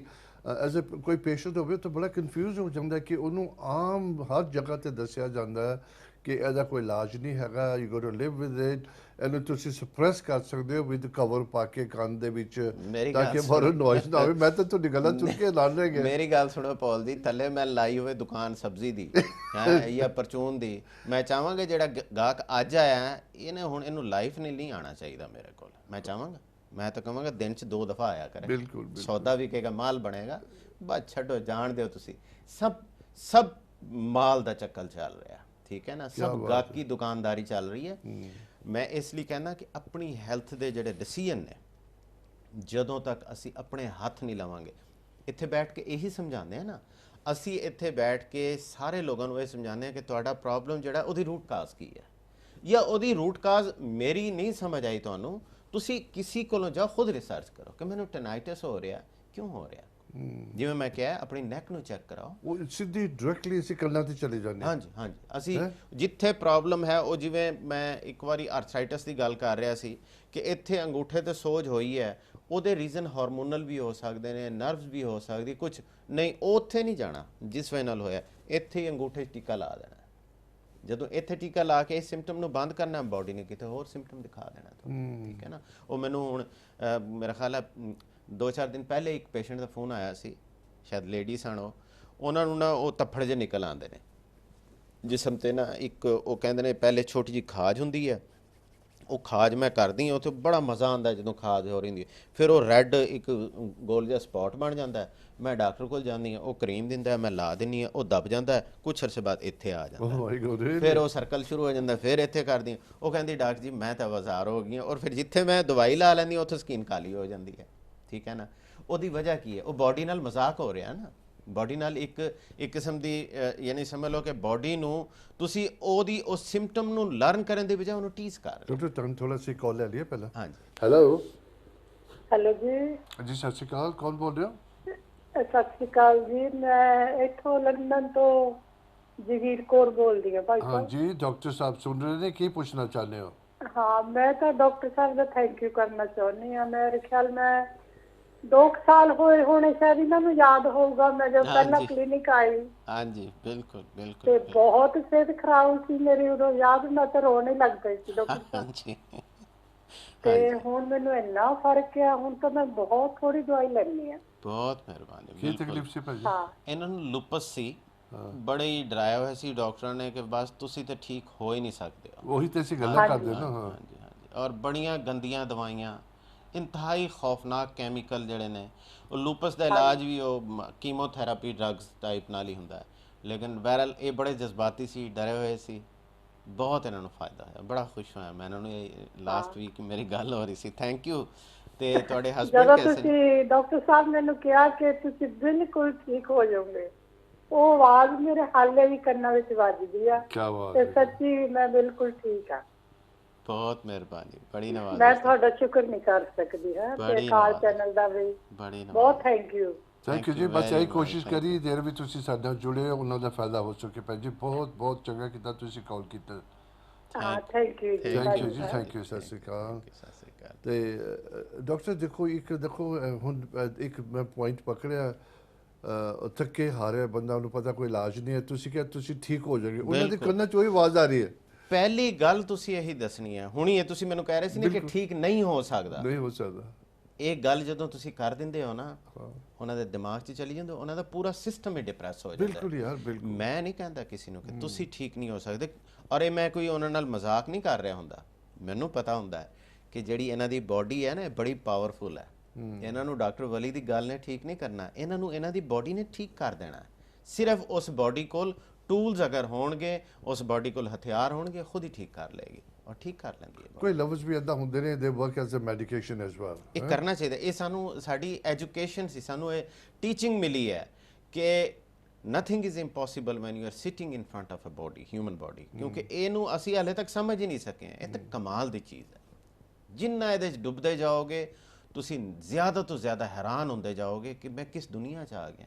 ਇਹਨੂੰ ਬਣਾਉਣ ਵਾਲੀ ਹਸਤੀ ਕਿਹੋ ਜਿਹੀ ਹੋਏਗੀ ਜਿਹਨੇ ਇਤਨੀ ਅਮੇਜ਼ਿੰਗ ਚੀਜ਼ ਬਣਾ ਦਿੱਤੀ ਹੈ, ਜਿਹਨੂੰ ਤੁਹਾਡੇ ਕੋਲੋਂ ਕੁਝ ਨਹੀਂ ਚਾਹੀਦਾ। ਤੁਸੀਂ ਸੁੱਤੇ ਹੋਏ ਤੁਹਾਡੇ ਲਈ ਕੰਮ ਕਰ ਰਹੀ ਹੈ, ਤੁਸੀਂ ਜਾਗਦੇ ਹੋਏ ਤੁਹਾਡੇ ਲਈ ਕੰਮ ਕਰ ਰਹੀ ਹੈ, ਤੁਸੀਂ ਆਪਣੀ ਐਕਟੀਵਿਟੀਜ਼ ਵਿੱਚ ਲੱਗੇ ਹੋ, ਇਹ ਬੈਕਗਰਾਊਂਡ ਵਿੱਚ ਥਾਊਜ਼ੈਂਡਸ ਅਪਨ ਥਾਊਜ਼ੈਂਡ ਚੀਜ਼ਾਂ ਚੱਲ ਰਹੀਆਂ ਨੇ, ਤੁਹਾਨੂੰ ਨਹੀਂ ਪਤਾ। ਅਸੀਂ ਆਪਣੀ ਬੋਡੀ ਨਾਲ ਵੀ ਵਫਾਦਾਰੀ ਨਹੀਂ ਰੱਖਦੇ, ਬਿਲਕੁਲ ਖਿਆਲ ਨਹੀਂ। ਟਾਈਮ ਬੜੀ ਫਾਸਟ ਜਾ ਰਿਹਾ। ਓਨੈਸਟਲੀ ਦੇਖੋ ਜਿਹੜੀਆਂ ਡਾਕਟਰ ਸਾਹਿਬ ਗੱਲਾਂ ਹਮੇਸ਼ਾ ਜਿਹੜੀਆਂ ਗੱਲਾਂ ਕਰਦੇ ਨੇ, ਕਈ ਪੁਆਇੰਟ ਇੱਦਾਂ ਦੇ ਹੁੰਦੇ ਦਿਲ 'ਚ ਲੈ ਕੇ ਬੈਠੋ। ਇੱਕ ਏਜ ਨੂੰ ਤਾਂ ਪਹਿਲਾਂ ਅੱਜ ਮੇਰੀ ਬੜੀ ਵੱਡੀ ਗੱਲ ਹੈ, ਦਿਮਾਗ 'ਚੋਂ ਕੱਢ ਦਿਓ ਬਿਲਕੁਲ। ਬਾਕੀ ਦੂਜੀਆਂ ਗੱਲਾਂ ਜਿਹੜੇ ਤੁਸੀਂ ਸੁਣਦੇ, ਕੋਈ ਇਲਾਜ ਨਹੀਂ ਹੈ, ਸਭ ਕੁਝ ਹੈਗਾ, ਸਟੇ ਪੋਜ਼ਿਟਿਵ, ਬਿਲਕੁਲ ਪੋਜ਼ਿਟਿਵ ਰਹੋ। ਤੇ ਯੂ ਨੋ ਇੱਦਾਂ ਦੀ ਚੀਜ਼ਾਂ ਜਿਹੜੀਆਂ ਹੁੰਦੀਆਂ, ਇੱਕ ਨੂੰ ਬਿਮਾਰੀ ਨੂੰ ਟੋਕ ਕਰੀ ਜਾਣਾ, ਉੱਦਾਂ ਹੀ ਹਾਰ ਜਾਣਾ, ਉਹ ਬੰਦਾ ਡਿੱਗ ਜਾਂਦਾ। ਚਲੋ ਅਸੀਂ ਥੋੜੀ ਜਿਹੀ ਬ੍ਰੇਕ ਲੈਂਦੇ ਹਾਂ। ਪਲੀਜ਼ ਕੀਪ ਟਿਊਨਡ ਇਨ, ਤੁਸੀਂ don't go too far. Break ਤੋਂ ਫਾਰ ਫਿਰ ਮੁਲਾਕਾਤ ਕਰਦੇ ਹਾਂ। ਸਤਿ ਸ਼੍ਰੀ ਅਕਾਲ ਜੀ। ਹੁਣ ਤੁਸੀਂ ਅਕਾਲ ਚੈਨਲ ਨੂੰ ਕਿਸੇ ਵੀ ਸਮੇਂ ਕਿਸੇ ਵੀ ਥਾਂ ਤੇ ਦੇਖ ਸਕਦੇ ਹੋ, ਉਹ ਵੀ ਅਕਾਲ ਚੈਨਲ ਦੀ ਐਪ ਦੇ ਜ਼ਰੀਏ, ਜਿਸ ਦੇ ਵਿੱਚ live TV programme, videos, catch up TV, Akal radio ਅਤੇ ਨੋਟਿਸ ਦੇ ਵਿੱਚ ਸਾਰੇ ਪ੍ਰੋਗਰਾਮਾਂ ਦਾ ਵੇਰਵਾ ਮੌਜੂਦ ਹੈ। ਤੁਸੀਂ ਇਸ ਐਪ ਦੇ ਜ਼ਰੀਏ ਗੁਰਬਾਣੀ ਸੰਧਿਆ ਦਾ ਵੀ ਆਨੰਦ ਮਾਣ ਸਕਦੇ ਹੋ। ਅਕਾਲ ਚੈਨਲ ਦੀ ਐਪ ਨੂੰ ਹੁਣੇ ਡਾਊਨਲੋਡ ਕਰੋ ਗੂਗਲ ਪਲੇ ਸਟੋਰ ਅਤੇ ਐਪ ਸਟੋਰ ਦੇ ਵਿੱਚੋਂ। World's number 1 Sikh media channel Akal channel. The second part with Dr. Wali। ਬਹੁਤ ਇੰਟਰਸਟਿੰਗ ਗੱਲਾਂ। ਯੂ ਨੋ ਬੇਸ਼ੱਕ ਅਸੀਂ ਇੱਦਾਂ ਸਿੰਪਲ ਗੱਲਾਂ ਕਰ ਰਹੇ ਸੀ, ਕੋਈ ਗੱਲ ਕਰਦੇ ਕਰਦੇ ਇੰਨੀ ਪੋਜ਼ਿਟਿਵ ਰਿਜ਼ਲਟ ਨਿਕਲਦਾ ਪਿਆ, ਵਿਚ ਇਜ਼ ਸੋ ਕਮਾਲ ਦੀ ਗੱਲ। ਓਨੈਸਟਲੀ ਇਨਸਾਨ ਜਦੋਂ ਬਿਮਾਰ ਪਿਆ ਹੁੰਦਾ ਨਾ, ਤੁਸੀਂ ਉਹਦੇ ਨਾਲ ਇਨਕਰੇਜਮੈਂਟ ਦੀਆਂ ਗੱਲਾਂ ਕਰੋ, ਕਦੀ ਨਾ ਹਾਰੋ ਜ਼ਿੰਦਗੀ 'ਚ ਕਿ ਮੈਂ ਬਸ ਹੁਣ ਤਾਂ ਇਹਦਾ ਇਲਾਜ ਹੈ ਨਹੀਂ, ਮੈਨੂੰ ਤਾਂ ਲੱਗਦਾ ਮੇਰਾ ਟਾਈਮ ਹੋ ਗਿਆ, ਮੇਰੀ ਏਜ ਹੋ ਗਈ ਹੈ। ਬਹੁਤ ਗਲਤ ਖਿਆਲਾਤ ਨੇ।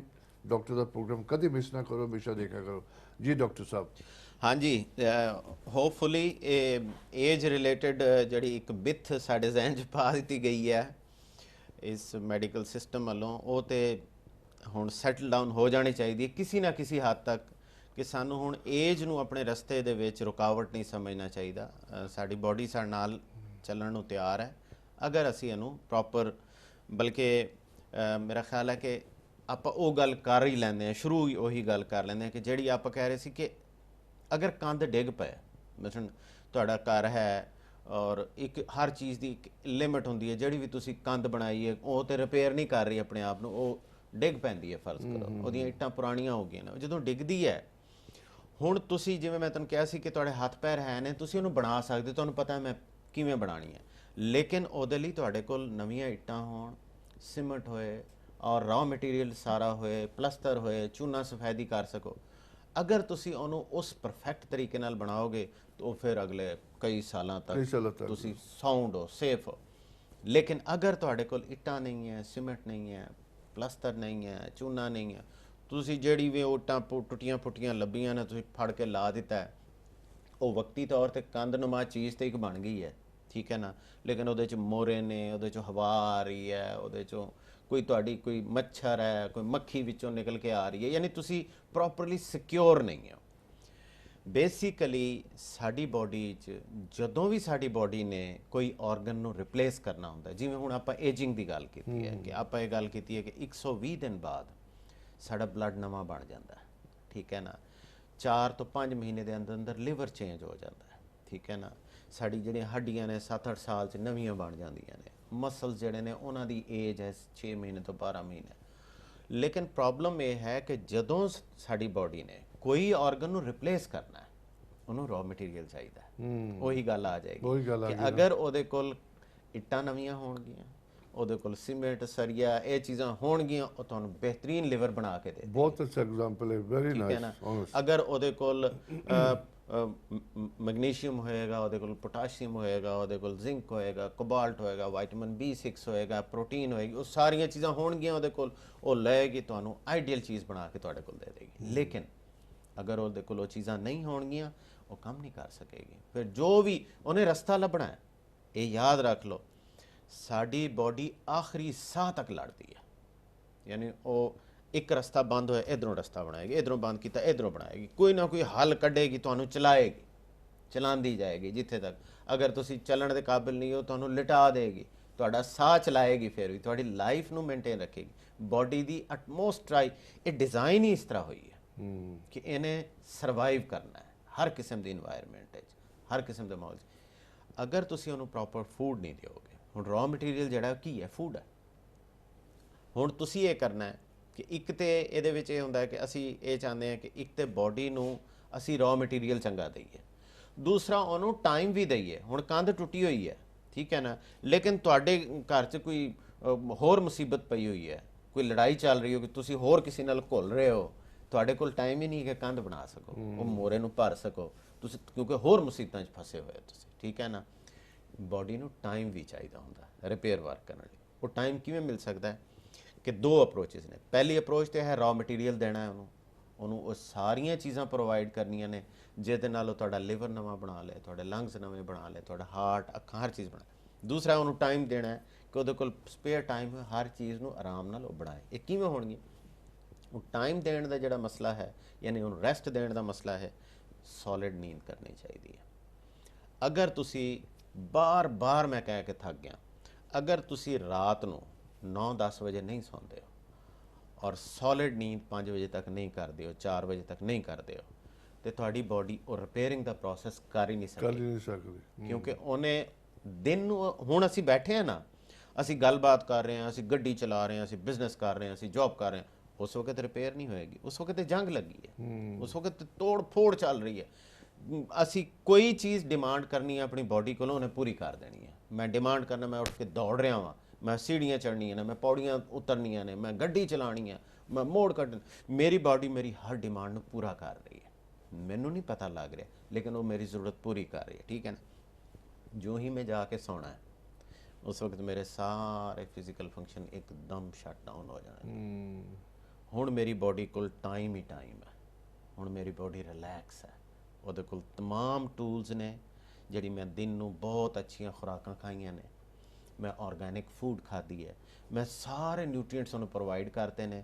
ਉਹਦੇ ਅੱਗੇ ਮੈਂ ਰॉ ਮਟੀਰੀਅਲ ਦਾ ਢੇਰ ਲਾ ਦਿੱਤਾ ਹੈ, ਇਹ ਇੱਟ ਹੈ, ਇਹ ਸੀਮੈਂਟ ਹੈ, ਸਰੀਆ ਹੈ, ਪਲਸਤਰ ਹੈ, ਚੂਨਾ, ਉਹਨੂੰ ਕਹਿ ਕੇ ਹੁਣ ਮੈਂ ਸੌਂ ਵੀ ਗਿਆ, ਤੇਰੇ ਕੋਲ ਟਾਈਮ ਵੀ ਹੈ, ਚੱਲ ਹੁਣ ਲਿਵਰ ਨਵਾਂ ਬਣਾ ਦੇ ਮੇਰਾ, ਚੱਲ ਹੁਣ ਮੇਰੇ ਲੰਗਸ ਨੂੰ ਰਿਪੇਅਰ ਕਰ ਦੇ, ਚੱਲ ਹੁਣ ਮੇਰੀ ਬੋਨਸ ਨੂੰ ਰਿਪੇਅਰ ਕਰ ਦੇ। ਜਦੋਂ ਤੱਕ ਇਹ ਨਹੀਂ ਹੋਏਗਾ ਨਾ ਪੌਲ ਜੀ, ਡਰੱਗਸ ਨਾਲ ਨਹੀਂ ਮਸਲਾ ਹੱਲ ਹੋਏਗਾ। ਸਿੰਪਲ ਚੀਜ਼। ਭਜਨ ਇਹ ਬੜੀ ਕਮਾਲ ਦੀ ਗੱਲ ਮੇਰੇ ਦਿਮਾਗ 'ਚ ਆ ਰਹੀ। ਕੱਲ ਮੈਂ ਤੇ ਆਪਣਾ ਸੁਖਦੇਵ ਕੈਮਰਾਮੈਨ ਅਸੀਂ ਡਿਸਕਸ ਕਰ ਰਹੇ ਸੀਗੇ ਮਸ਼ੀਨਰੀ ਦੀ। ਮੈਂ ਕਿਹਾ ਜਿੱਦਾਂ ਤੁਸੀਂ ਕੰਧ ਦੀ ਐਗਜ਼ਾਮਪਲ ਦਿੰਦੇ, ਮੈਂ ਤੁਹਾਨੂੰ ਕਾਰ ਦੇ ਦਿੰਦਾ। ਹੁਣ ਇੱਕ ਕਾਰ ਹੈਗੀ ਆ, ਉਹਦੇ ਗੇਅਰ ਬੜੇ ਹੋਏ ਨੇ, ਇੱਕ ਗੇਅਰ 'ਚ ਤੁਸੀਂ ਖਿੱਚੀ ਜਾਵੋ 2-3 ਘੰਟੇ, ਉਹ ਨਹੀਂ ਚੱਲੇਗੀ, ਕਾਰ ਟੁੱਟ ਜਾਏਗੀ। ਬਿਲਕੁਲ ਬਿਲਕੁਲ ਬਿਲਕੁਲ ਯਾਰ ਉਹਦਾ ਸਟੈਮਿਨਾ ਕਿ ਕਿੰਨਾ ਉਹਨੂੰ ਤੁਸੀਂ ਪੁਸ਼ ਕਰ ਸਕਦੇ ਹੋ। ਉਹ ਆ ਗਿਆ ਵਾਪਸ ਬਾਡੀ ਦੇ ਉੱਪਰ ਸੇਮ ਚੀਜ਼। ਅਸੀਂ ਉਹਨੂੰ ਦਬਾ ਕੇ ਯੂਜ਼ ਕਰਦੇ ਦਿਨ ਟਾਈਮ ਦੇ ਉੱਪਰ, ਕੋਈ ਘੱਟ ਕਰਦੇ ਨੇ, ਕੋਈ ਐਕਸੈਸਿਵ ਕਰਦੇ ਨੇ, ਜਿੰਨੀ ਕੁ ਉਹਨਾਂ ਛਿਮੋ ਤੋਂ ਜਾਸਤੀ।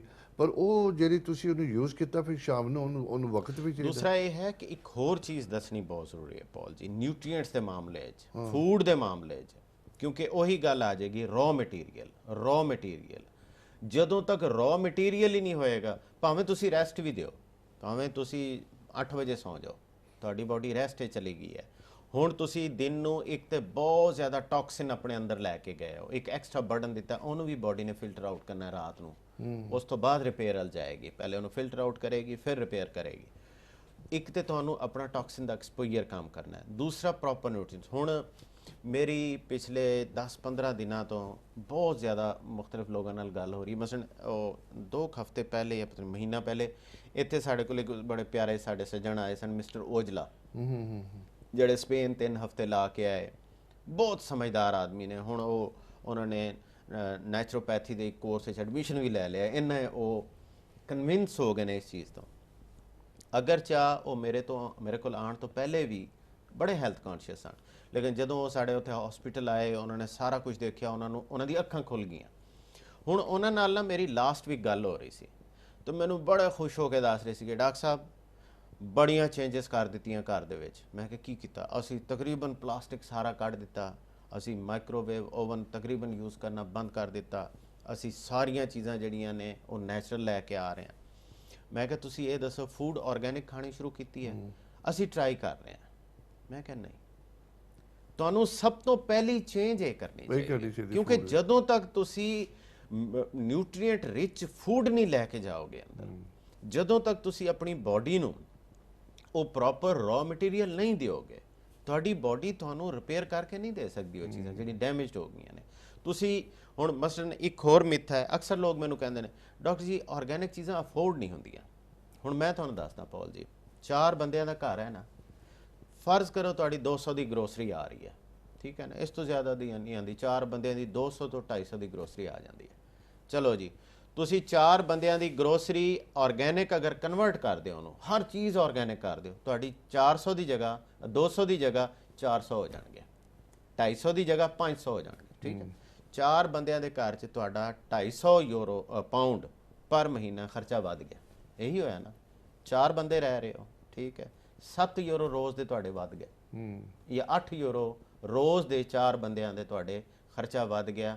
ਲੇਕਿਨ ਉਹਦੇ ਜਗ੍ਹਾ ਤੇ ਤੁਹਾਨੂੰ ਆਰਗੈਨਿਕ ਸੁਪਰ ਫੂਡ ਮਿਲਣੀ ਸ਼ੁਰੂ ਹੋ ਗਈ। 2 ਯੂਰੋ ਪਾਉਂਡ ਇੱਕ ਬੰਦੇ ਦਾ ਦਿਨ ਦਾ ਖਰਚਾ ਆ ਗਿਆ। ਇਹਦੀ ਕੋਈ ਔਕਾਤ ਹੈ? ਬਿਲਕੁਲ। ਮੈਨੂੰ ਇਹ ਦੱਸੋ, 2 ਪਾਉਂਡ ਇੱਕ ਦਿਨ ਲਈ ਅਗਰ ਤੁਸੀਂ ਆਪਣੀ ਬਾਡੀ ਤੇ ਖਰਚ ਕਰ ਰਹੇ ਹੋ, ਲੇਕਿਨ ਸੁਪਰ ਉਹਨੂੰ ਰॉ ਮਟੀਰੀਅਲ ਔਰ ਨਿਊਟ੍ਰੀਐਂਟਸ ਦੇ ਰਹੇ ਹੋ, ਇਹਦਾ ਕੋਈ ਮੁੱਲ ਹੈ? ਕੋਈ ਮੁੱਲ ਨਹੀਂ ਹੈ। ਸਿਰਫ ਸੋਚਣ ਦੀ ਗੱਲ ਹੈ। ਤੁਸੀਂ ਉਹ 2 ਪਾਉਂਡ ਦੀ ਆਦਤ, ਇੱਕ ਕੋਈ ਕਾਫੀ ਪੀ ਰਹੇ ਹੋ, ਕਿਤੇ ਕੋਈ ਚਾਹ ਪੀਂਦੇ ਹੋ ਜਾਂ ਸਨੈਕਿੰਗ ਕਰਦੇ ਹੋ, ਉਹਨੂੰ ਹਟਾ ਦਿਓ, ਖਤਮ ਕਰ ਦਿਓ। ਤੁਸੀਂ ਆਪਣੇ ਘਰ 'ਚ ਟੀਵੀ ਦੀ ਸਬਸਕ੍ਰਿਪਸ਼ਨ ਬੰਦ ਕਰ ਦਿਓ, ਕਿਉਂਕਿ ਬਹੁਤ ਮਸਟ ਨਹੀਂ ਹੈ ਤੁਹਾਡੇ ਲਈ, ਠੀਕ ਹੈ ਨਾ। ਤੁਸੀਂ ਥੋੜੀ ਜੀ ਆਪਣੀ ਲਾਈਫ ਦੇ ਵਿੱਚ ਹਲਕੀ ਫੁਲਕੀ ਚੇਂਜਸ ਕਰਕੇ ਰੋਜ਼ ਦੇ 8 ਪਾਉਂਡ ਸਪੇਅਰ ਕਰ ਸਕਦੇ ਹੋ ਆਪਣੇ ਆਪ ਨੂੰ ਸਾਊਂਡ ਬਿਹਤਰੀਨ ਕਿਸਮ ਦੀ ਨਿਊਟ੍ਰੀਸ਼ਨ ਦੇਣ ਲਈ। ਕੋਈ ਵੱਡਾ ਸੌਦਾ ਨਹੀਂ ਹੈ, ਦਿਮਾਗ 'ਚ ਆਉਣ ਦੀ ਗੱਲ ਹੈ। ਜਦੋਂ ਅੱਜ ਤੋਂ 8 ਸਾਲ ਪਹਿਲੇ ਮੈਂ ਆਪਣੇ ਆਪ ਨੂੰ ਸ਼ਿਫਟ ਕੀਤਾ ਸੀ ਆਰਗੈਨਿਕ ਦੇ ਉੱਤੇ, ਜਦੋਂ ਮੈਨੂੰ ਸਾਰੀ ਗੱਲ ਸਮਝ ਆਈ ਸੀ, ਮੈਨੂੰ ਮਹੀਨੇ 2 ਲਈ ਜ਼ਿਆਦਾ ਫੀਲ ਹੋਇਆ ਸੀ। ਲੇਕਿਨ ਉਹ ਦਿਨ ਔਰ ਅੱਜ ਦਾ ਦਿਨ ਮੈਂ ਇਤਨਾ ਖੁਸ਼ ਹੁੰਦਾ ਆਪਣੇ ਉਸ ਡਿਸੀਜਨ ਤੇ ਕਿ ਮੈਂ ਅੱਜ 8 ਸਾਲ ਪਹਿਲੇ ਜਿੱਥੇ ਸਿਹਤ ਦੇ ਮਾਮਲੇ ਸੀ, ਅੱਜ ਮੈਂ ਉੱਥੇ ਹਾਂ। ਮੈਂ ਇਸ 8 ਸਾਲ ਦੇ ਵਿੱਚ ਇਤਨਾ ਕੁਝ ਅਚੀਵ ਕਰ ਲਿਆ ਕਿ ਅਗਰ ਮੈਂ ਉਹ 8 ਪਾਉਂਡ ਮਹੀਨੇ ਜਿਹੜੇ ਰੋਜ਼ ਦੇ ਖਰਚ ਕਰ ਰਿਹਾ ਸੀ ਆਪਣੀ ਫੈਮਿਲੀ ਤੇ, ਅਗਰ ਨਾ ਦਿੱਤੇ ਹੁੰਦੇ ਤੇ ਮੁਮਕਿਨ ਹੀ ਨਹੀਂ ਸੀ ਪੌਲ ਜੀ ਮੈਂ ਇਹ ਅਚੀਵਮੈਂਟ ਲੈ ਸਕਦਾ। ਮੇਰੀ ਬਾਡੀ ਨੇ ਰੱਖਿਆ ਨਹੀਂ ਹੈ, ਵਾਪਸ ਦਿੱਤਾ ਹੈ। ਬਿਲਕੁਲ ਬਿਲਕੁਲ। ਜਦੋਂ ਤੱਕ ਤੁਸੀਂ ਆਪਣੀ ਬਾਡੀ ਨੂੰ ਇਹ ਸਿਗਨਲ ਨਹੀਂ ਦਿਓਗੇ ਕਿ ਅਸੀਂ ਤੇਰੀ ਕੇਅਰ ਕਰ ਰਹੇ ਹਾਂ, ਉਦੋਂ ਤੱਕ ਤੁਹਾਡੀ ਬਾਡੀ ਵੀ ਨਹੀਂ ਖੜੀ ਹੋਏਗੀ। ਭਾਜੀ ਹਰ ਤਰ੍ਹਾਂ ਦੇ ਵਿਟਾਮਿਨ ਚਾਹੀਦੇ ਨੇ, ਸਨ ਚਾਹੀਦਾ, ਨੂੰ ਡੀ ਚਾਹੀਦਾ, ਹਰ ਤਰ੍ਹਾਂ ਦੀ ਚੀਜ਼ ਚਾਹੀਦੀ। 72 ਮਿਨਰਲਸ ਚਾਹੀਦੇ ਨੇ, 26 ਵਾਈਟਮਿਨਸ ਚਾਹੀਦੇ ਨੇ, ਕਿੰਨੇ ਸਾਰੇ ਐਸੈਂਸ਼ੀਅਲ ਅਮਾਈਨੋ ਐਸਿਡ ਚਾਹੀਦੇ ਨੇ, ਫੈਟੀ ਐਸਿਡ ਚਾਹੀਦੇ ਨੇ। ਇਹ ਤੇ ਚੀਜ਼ਾਂ ਉਹ ਨੇ ਜਿਹੜੀਆਂ ਚਾਹੀਦੀਆਂ ਨੇ, ਨਾਲ ਇਹ ਸੈਂਕੜਾਂ ਦੀ ਤਾਦਾਦ ਵਿੱਚ ਇਹੋ ਜਿਹੀਆਂ ਚੀਜ਼ਾਂ ਨੇ ਜਿਹੜੀਆਂ ਨਹੀਂ ਚਾਹੀਦੀਆਂ ਨੇ, ਲੇਕਿਨ ਉਹ ਤੁਹਾਡੀ ਉਹਨਾਂ ਸਬਜ਼ੀਆਂ ਜਿਹਨਾਂ ਤੇ ਸਪਰੇਅ ਹੋਏ ਹੋਏ ਨੇ, ਉਹਨਾਂ ਦਾਲਾਂ ਜਿਹਨਾਂ ਤੇ ਸਪਰੇਅ ਹੋਏ ਹੋਏ ਨੇ।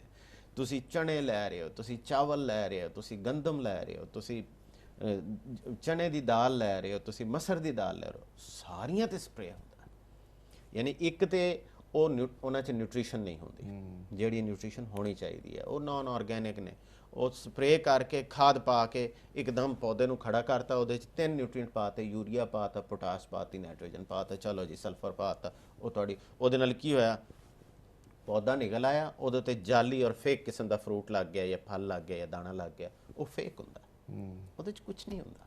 ਜਿਵੇਂ ਇੱਕ ਇਹ ਹੁਣ ਤੁਸੀਂ ਆਪਣੇ ਸਟੂਡੀਓ 'ਚ ਪਲਾਸਟਿਕ ਦੇ ਫੁੱਲ ਰੱਖੇ ਹੋਏ ਨੇ, ਠੀਕ ਹੈ ਨਾ, ਇਹਦੇ ਵਿੱਚ ਔਰ ਅਸਲ ਫੁੱਲ ਦੇ ਵਿੱਚ, ਅਸਲ ਫੁੱਲ ਵੀ ਸ਼ਾਇਦ ਖੂਬਸੂਰਤ ਇੰਨਾ ਹੀ ਹੋਏਗਾ, ਸ਼ਾਇਦ ਇਹਦੇ ਨਾਲੋਂ ਥੋੜਾ ਜਿਹਾ ਘੱਟ ਖੂਬਸੂਰਤ ਹੋਏ, ਲੇਕਿਨ ਉਹਦੇ 'ਚੋਂ ਜਿਹੜੀ ਚੀਜ਼ ਨਿਕਲ ਰਹੀ ਹੋਏਗੀ ਨਾ, ਉਹ ਪਿਓਰ ਐਨਰਜੀ ਨਿਕਲ ਰਹੀ ਹੋਏਗੀ। ਇਹਦੇ 'ਚੋਂ ਜੋ ਕੁਝ ਨਿਕਲ ਰਿਹਾ, ਇਹਦੇ 'ਚੋਂ ਟੌਕਸਿਕ ਫਿਊਮਸ ਨਿਕਲ ਰਹੇ ਨੇ। ਇਹ ਡਿਫਰੈਂਸ ਹੈ।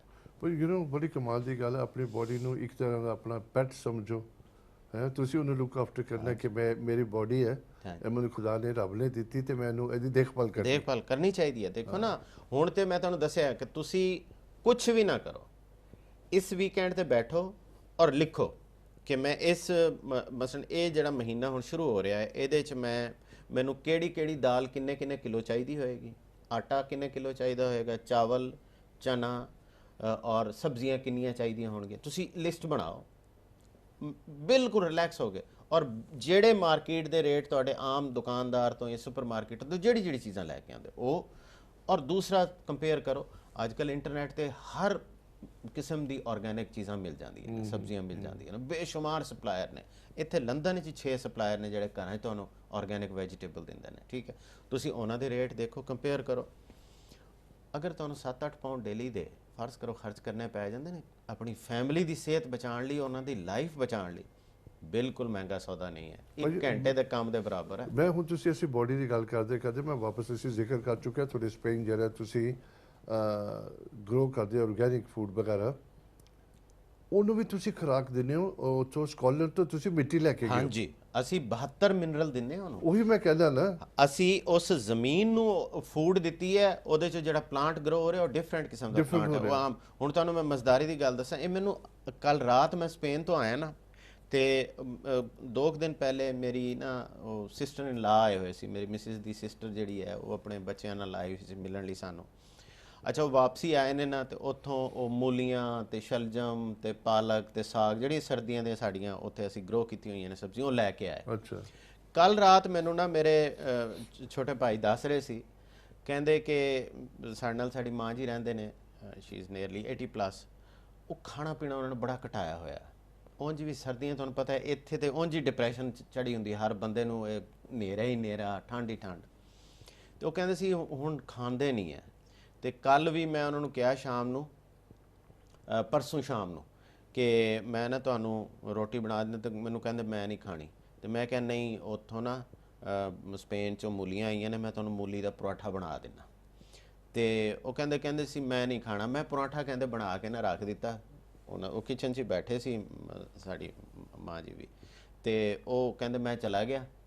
ਤੇ ਮੈਂ ਵਾਪਸ ਆਇਆ ਤਾਂ ਪੂਰੀ ਦੀ ਪੂਰਾ ਪਰਾਠਾ ਉਹਨਾਂ ਨੇ ਖਾ ਲਿਆ ਸੀ। ਉਹ ਕਹਿੰਦੇ ਕਿ ਮਹੀਨੇ 'ਚ ਇਹਨਾਂ ਨਹੀਂ ਖਾਧਾ ਜਿੰਨਾ, ਕਿਉਂ? ਉਹ ਮੂਲੀ ਦਾ ਟੇਸਟ ਉਹਨੂੰ ਐਸਾ ਲੱਗਾ ਕਿ ਉਹਨਾਂ ਨੇ ਥੋੜਾ ਜਿਹਾ ਖਾਧਾ, ਫਿਰ ਉਹ ਖਾ ਹੀ ਗਏ ਪੂਰਾ। ਠੀਕ ਹੈ ਨਾ, ਇਹ ਹੈ ਡਿਫਰੈਂਸ। ਪਰ ਇਹ ਤਾਂ ਬੜੀ ਸਿੰਪਲ ਗੱਲ ਹੈ, ਤੁਹਾਨੂੰ ਵੱਡਾ ਫੈਟ ਬੈਂਕ ਬੈਲੈਂਸ ਚਾਹੀਦਾ ਕਿ ਤੁਹਾਨੂੰ ਆਪਣੀ ਸਿਹਤ ਚਾਹੀਦੀ ਹੈ। ਇਹ ਡਿਫਿਕਲਟ ਡਿਸੀਜਨ ਥੋੜ੍ਹਾ ਹੈਗੀ। ਦੇਖੋ, ਇਹ ਬਹੁਤ ਈਜ਼ੀ ਡਿਸੀਜਨ ਹੈ, ਸਮਝਣ ਦੀ ਗੱਲ ਹੈ। ਜਿਵੇਂ ਮੈਂ ਤੁਹਾਨੂੰ ਕਿਹਾ ਕਿ ਤੁਸੀਂ ਬਜਾਏ ਇਹਦੇ ਕਿ ਖੁਦਾ ਨਾ ਖਾਸਤਾ ਕੈਂਸਰ ਹੋ ਜਾਂਦਾ ਹੈ ਔਰ ਤੁਸੀਂ ਉਹਦਾ ਪ੍ਰਾਈਵੇਟ ਇਲਾਜ ਕਰਾਉਣ ਜਾਂਦੇ ਹੋ, ਤੁਹਾਨੂੰ ਉਹਦਾ 50, 60, 70 ਲੱਖ ਪਾਉਂਡ ਤੱਕ ਖਰਚਾ ਕਰਨਾ ਪੈ ਜਾਏ।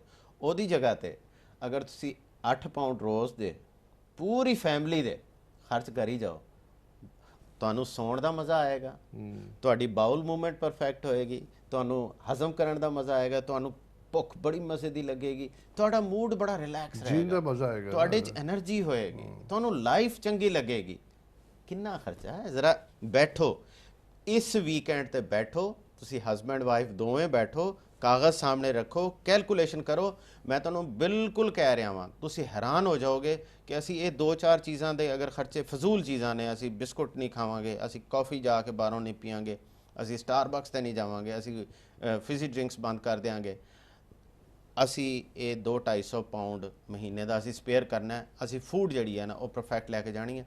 ਤੁਹਾਡੀ ਫੈਮਿਲੀ ਦੀ ਸਿਚੁਏਸ਼ਨ, ਤੁਹਾਡੇ ਬੱਚੇ ਘੱਟ ਲੜਨਾ ਸ਼ੁਰੂ ਕਰ ਦੇਣਗੇ ਤੁਹਾਡੇ ਨਾਲ, ਉਹ ਕਾਮ ਡਾਊਨ ਹੋ ਜਾਣਗੇ, ਗੱਲ ਮੰਨਣਗੇ ਤੁਹਾਡੀ। ਕਰਕੇ ਦੇਖੋ, ਇਹ ਸਿਰਫ ਇੱਥੇ ਦੀ ਗੱਲ ਹੈ। ਇਹ ਚੀਜ਼ ਬਹੁਤ ਸਾਰੇ ਜਿਹੜੇ ਗੋਰੇ ਨੇ ਨਾ ਉਹਨਾਂ ਨੂੰ ਸਮਝ ਆ ਰਹੀ ਹੈ। ਅਨਫੋਰਚੂਨਟਲੀ ਸਾਡੀ ਕਮਿਊਨਿਟੀ 'ਚ ਸਮਝ ਨਹੀਂ ਆਈ ਹੈ, ਨਾ ਇੰਡੀਆ 'ਚ ਸਮਝ ਆਈ ਹੈ। ਮੈਂ ਬਾਰ-ਬਾਰ ਕਹਾਂਗਾ ਅਸੀਂ ਪੈਸੇ ਕਮਾਉਣ ਲੱਗੇ ਹਾਂ ਲੇਕਿਨ ਸਿਹਤ ਗਵਾ ਰਹੇ ਹਾਂ। ਹਾਂਜੀ, ਇੰਡੀਆ 'ਚ ਇਹ ਸਿਚੁਏਸ਼ਨ ਬਣੀ ਹੋਈ ਹੈ ਕਿ ਬੜੇ ਬੜੇ ਜ਼ਿੰਮੇਦਾਰ ਨੇ, ਉਹਨਾਂ ਨੇ ਆਪਣੇ ਘਰ 'ਚ ਆਪਣੀ ਸਬਜ਼ੀ ਲਾਣੀ ਛੱਡ ਦਿੱਤੀ ਹੈ। ਉਹ ਬਾਜ਼ਾਰੋਂ ਸਬਜ਼ੀ ਆਉਂਦੀ ਹੈ, ਉਹਨਾਂ ਦੀ ਆਪਣੇ ਘਰ 'ਚ ਉਹਨਾਂ ਨੇ ਮੁੰਜੀ ਲਾਈ ਹੈ, ਫੁੱਟੀ ਲਾਈ ਹੈ, ਕਣਕ ਲਾਈ ਹੈ, ਉਹ ਲਾ ਕੇ ਉਹਨਾਂ 'ਚ ਸਪਰੇਅ ਕਰਕੇ ਜ਼ਮੀਨ ਨੂੰ ਵੀ ਖਤਮ ਕਰ ਦਿੱਤਾ ਤੇ ਖੁਦ ਵੀ ਖਤਮ ਹੋਏ ਪਏ ਨੇ। ਤੇ ਬਸ ਉਹ 4 ਪੈਸੇ ਅਗਰ ਜ਼ਿਆਦਾ ਮਿਲ ਜਾਂਦੇ ਨੇ ਤੇ ਬਸ ਉਹ ਇਸੇ ਕੰਮ 'ਚ ਲੱਗੇ ਨੇ, ਲੇਕਿਨ ਉਹਨਾਂ ਨੂੰ ਪਤਾ ਨਹੀਂ ਲੱਗਦਾ ਕਿ ਉਹ ਜਿਹੜੇ 4 ਪੈਸੇ ਕਮਾ ਰਹੇ ਹੁੰਦੇ ਨੇ ਉਹ ਫਿਰ ਡਾਕਟਰ ਨੂੰ ਜਾ ਕੇ ਦੇ ਰਹੇ ਹੁੰਦੇ ਨੇ। ਇੱਕ ਜਿਹੜੀ ਇਨਸਾਨ ਦੀ ਫਿਤਰਤ ਹੈ, ਜਦੋਂ ਤੁਸੀਂ ਸਮਾਨ ਬਾਈ ਕਰਨ ਜਾਂਦੇ ਹੋ, ਪ੍ਰਾਈਸ ਦੇ ਟੈਗ ਬੋਲਣਾ, ਦੇਖੋ ਚੀਜ਼ ਕੀ ਹੈਗੀ ਹੈ। ਹਾਂਜੀ, ਅਸੀਂ ਪ੍ਰਾਈਸ ਟੈਗ, ਖਾਣ ਪੀਣ ਦੇ ਮਾਮਲੇ ਵਿੱਚ ਪ੍ਰਾਈਸ ਟੈਗ ਨਾ ਦੇਖੋ। ਇਹਨਾਂ ਨੇ ਬਹੁਤ ਬੜੀ, ਮੈਂ ਸਮਝਦਾ ਇੱਕ ਚਲਾਕੀ ਕੀਤੀ ਮਲਟੀਨੈਸ਼ਨਲ ਕੰਪਨੀਆਂ ਨੇ, ਇੱਕ ਧੋਖਾ ਕੀਤਾ, ਸਾਡੇ ਨਾਲ ਫਰਾਡ ਕੀਤਾ। ਸਾਨੂੰ ਸਸਤੀਆਂ ਖਾਣ ਪੀਣ ਦੀਆਂ ਚੀਜ਼ਾਂ ਤੇ ਲਾਤਾ, ਲੇਕਿਨ ਉਹਨਾਂ ਦੀ ਕੁਆਲਿਟੀ ਹਟਾ ਦਿੱਤੀ, ਕੁਆਲਿਟੀ ਹਟਾਤੀ ਹੈ। ਸਾਨੂੰ ਫੇਕ ਚੀਜ਼ਾਂ ਤੇ ਲਾ ਦਿੱਤਾ ਹੈ, ਸਾਨੂੰ ਬਿਲਕੁਲ ਡਰਟ ਚੀਪ ਖਾਣਾ ਮਿਲਣਾ ਸ਼ੁਰੂ ਹੋ ਗਿਆ ਹੈ, ਲੇਕਿਨ ਉਹਦੇ ਅਗੇਂਸਟ ਸਾਡੀ ਹੈਲਥ ਕੁਆਲਿਟੀ, ਸਾਡਾ ਸੋਚਣ ਦਾ ਤਰੀਕਾ, ਸਾਡੀ ਬੋਡੀ, ਅਸੀਂ ਬਿਲਕੁਲ ਹੀ ਡਾਊਨ ਚਲੇ ਗਏ। ਈਵਨ ਕਿ ਇਹਦੇ ਨਾਲ ਸਾਡੀ ਥਿੰਕਿੰਗ ਜਿਹੜੀ ਹੈ ਉਹ ਵੀ ਟੌਕਸਿਕ ਔਰ ਕਰਪਟ ਹੋ ਗਈ ਹੈ, ਕਿਉਂਕਿ ਫੂਡ ਟੌਕਸਿਕ ਔਰ ਕਰਪਟ ਜਾ ਰਹੀ ਹੈ। ਉਹ ਫੂਡ ਸਾਡੇ ਤੇ ਇਫੈਕਟ ਕਰ ਰਹੀ ਹੈ। ਅਸੀਂ ਗੰਦੀ ਚੀਜ਼ ਖਾਵਾਂਗੇ, ਸਾਡਾ ਖਿਆਲ ਗੰਦਾ ਹੋ ਜਾਏਗਾ। ਅਸੀਂ ਚੰਗੀ ਚੀਜ਼ ਖਾਵਾਂਗੇ, ਸਾਡੇ ਖਿਆਲ, ਸੋਚਣ ਦਾ ਤਰੀਕਾ, ਦੁਨੀਆ ਨੂੰ ਦੇਖਣ ਦਾ ਤਰੀਕਾ ਚੰਗਾ ਹੋ ਜਾਏਗਾ। ਇਹ ਚੀਜ਼ਾਂ ਬੜੀਆਂ ਇਫੈਕਟ ਕਰਦੀਆਂ ਨੇ। ਪਹਿਲੇ ਜ਼ਮਾਨੇ 'ਚ ਪੌਲ ਜੀ ਇਹ ਹੁੰਦਾ ਸੀ ਕਿ ਲੋਕ ਹਕੀਮ ਕੋਲ ਜਾਂਦੇ ਸਨ ਜਾਂ ਡਾਕਟਰ ਕੋਲ, ਉਹ ਕਦੇ ਵੀ ਉਹਨਾਂ ਦਾ ਇਲਾਜ ਸ਼ੁਰੂ ਨਹੀਂ ਸੀ ਕਰਦਾ, ਪਹਿਲਾਂ ਉਹਨਾਂ ਕੋਲ ਪੁੱਛਦੇ ਸੀ ਖਾਂਦੇ ਕੀ ਹੋ, ਕਿਉਂਕਿ ਉਹਦੇ ਨਾਲ ਉਹਨੂੰ ਅੰਦਾਜ਼ਾ ਹੋ ਜਾਂਦਾ ਸੀ ਕਿ ਇਹ ਸੀਜ਼ਨ ਤੋਂ ਹਟ ਕੇ ਕੋਈ ਚੀਜ਼ਾਂ ਖਾ ਰਿਹਾ ਹੈ, ਜੇ ਇਹਦਾ ਮਜ਼ਾਜ ਗਰਮ ਹੈ ਤੇ ਗਰਮ ਹੀ ਚੀਜ਼ਾਂ ਖਾ ਰਿਹਾ ਇਸ ਵਜ੍ਹਾ ਨਾਲ ਉਹ ਫਿਰ ਤੁਹਾਡੀ ਚੇਂਜ ਕਰਦਾ ਸੀ ਫੂਡ ਨੂੰ। ਹੁਣ ਤੇ ਪੁੱਛਣ ਦੀ ਜ਼ਰੂਰਤ ਹੀ ਨਹੀਂ, ਸਾਨੂੰ ਪਤਾ ਹੈ ਇੱਥੇ ਸਰਦੀਆਂ ਨੂੰ ਤਰਬੂਜ਼ ਖਾ ਰਹੇ ਹੁੰਦੇ ਨੇ ਲੋਕ, ਠੀਕ ਹੈ ਨਾ, ਇੱਥੇ ਦਸੰਬਰ ਜਨਵਰੀ 'ਚ ਕੇਲੇ ਖਾ ਰਹੇ ਹੁੰਦੇ ਨੇ। ਉਹ ਕੀ ਹੈ ਡਾਕਟਰ ਜੀ, ਮੈਨੂੰ ਆਦਤ ਪਈ ਹੈ ਮੈਂ ਰਾਤ ਨੂੰ ਜਦੋਂ ਤੱਕ ਇੱਕ ਕੇਲਾ ਨਾ ਖਾਵਾਂ ਮੈਨੂੰ ਨੀਂਦ ਨਹੀਂ ਆਉਂਦੀ ਹੈ। ਫਿਰ ਮੈਂ ਉਹਨਾਂ ਨੂੰ ਸਮਝਾਉਂਦਾ ਕੇਲਾ ਗਰਮ ਔਰ ਹਿਊਮਿਡ ਇਨਵਾਇਰਨਮੈਂਟ 'ਚ ਤਿਆਰ ਹੋਣ ਵਾਲੀ ਚੀਜ਼ ਹੈ, ਇਹ ਸਰਦੀਆਂ ਦਾ ਫਰੂਟ ਨਹੀਂ ਹੈ ਔਰ ਇਹ ਯੂਕੇ ਦਾ ਫਰੂਟ ਨਹੀਂ ਹੈ। ਤਰਬੂਜ਼ ਅਗਸਤ ਜੁਲਾਈ 'ਚ ਲੱਗਣ ਵਾਲਾ ਔਰ ਇੱਕ ਡੈਜ਼ਰਟ ਏਰੀਆ 'ਚ ਗਰਮ ਏਰੀਆ 'ਚ ਲੱਗਣ ਵਾਲਾ ਇੱਕ ਫਰੂਟ ਹੈ। ਇਹ ਯੂਕੇ ਦੀ ਚੀਜ਼ ਨਹੀਂ ਹੈ ਔਰ ਦਸੰਬਰ 'ਚ ਖਾਣ ਦੀ ਚੀਜ਼ ਨਹੀਂ ਹੈ। ਉਹਦੀ ਵਜ੍ਹਾ ਕਿ ਸਾਨੂੰ ਗਾਈਡ ਨਹੀਂ ਕੀਤਾ ਜਾਂਦਾ, ਠੀਕ ਹੈ ਨਾ। ਅਸੀਂ ਸਮਝਦੇ ਹਾਂ ਕਿ ਬਸ ਟੇਸਟ ਮਿਲ ਰਿਹਾ, ਠੀਕ ਹੈ, ਟਾਈਮ ਪਾਸ ਹੋ ਰਿਹਾ। ਪਰ ਜੀ ਬਹੁਤ ਕਮਾਲ ਦੀ ਅਸੀਂ ਆਮ ਦੇਖਿਆ ਜਾਂਦਾ ਹੈ, ਜਿਹੜੇ ਜਿਵੇਂ ਹੁਣ ਛਾਤੋਂ ਦੀ ਗੱਲ ਕਰਾਂ, ਲੋਕ ਦੂਰ ਰਹਿੰਦੇ ਨੇ 10-15 ਮੀਲ, ਉਹ ਵੀਕ 'ਚ ਇੱਕ ਦਫਾ ਆਉਂਦੇ ਨੇ ਕਿ ਚਲੋ ਉੱਥੇ ਫਰੈਸ਼ ਸਬਜ਼ੀ ਮਿਲਦੀ ਹੈ, ਸਸਤੀ ਮਿਲਦੀ ਹੈ, 15 ਮਿੰਟ ਦਾ ਸਫ਼ਰ ਮਾਰ ਕੇ ਆ ਜਾਣਾ ਪੈਟਰੋਲ ਛੱਡ ਕੇ, ਲੇਕਿਨ ਸਸਤੀਆਂ ਚੀਜ਼ਾਂ ਬਾਈ ਕਰਨੀਆਂ ਜਿਹੜੀਆਂ ਕਿ ਕਿਸੇ ਕੰਮ ਦੀਆਂ ਨੇ, ਨਾ ਆਰਗੈਨਿਕ ਹੈ, ਉਹਨਾਂ ਨੂੰ ਪੋਲਿਸ਼ ਕਰਕੇ ਰੱਖਿਆ ਹੁੰਦਾ ਹੈ, ਸ਼ਾਈਨ ਹੋਈਆਂ ਹੁੰਦੀਆਂ ਨੇ, ਬੰਦਾ ਲੱਗਦਾ ਵੀ ਨਵੀਂ ਫਰੈਸ਼ ਸਬਜ਼ੀ ਆਈ ਹੈ।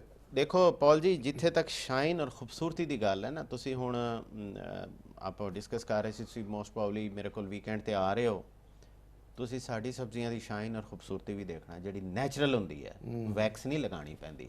ਹੁਣ ਸਾਡੇ ਨਾਲ ਉੱਥੇ ਹੁਣ ਸੁਪਰ ਮਾਰਕੀਟਾਂ ਵਾਲੇ ਆਉਂਦੇ ਨੇ, ਕਿਉਂਕਿ ਅਸੀਂ ਆਰਗੈਨਿਕ ਗਰੋਅਰ ਹਾਂ ਔਰ ਅੱਜ ਕੱਲ੍ਹ ਆਰਗੈਨਿਕ ਆਸਾਨੀ ਨਾਲ ਨਹੀਂ ਲੱਭ ਰਹੀ, ਕਿਉਂਕਿ ਇਤਨਾ ਗੌਰਮੈਂਟ ਤੰਗ ਕਰਦੀ ਹੈ ਸਰਟੀਫਿਕੇਟ ਦੇਣ ਲਈ ਕਿ ਬਹੁਤ ਸਾਰੇ ਲੋਕ 3 ਸਾਲ ਦਾ ਪ੍ਰੋਸੈਸ ਹੁੰਦਾ ਉਹ ਛੱਡ ਕੇ ਦੌੜ ਜਾਂਦੇ ਨੇ, ਕਿਉਂਕਿ ਬਹੁਤ ਪੈਸਾ ਲੱਗਦਾ ਹੈ ਤੁਹਾਨੂੰ ਸਰਟੀਫਿਕੇਟ ਲੈਣ ਲਈ।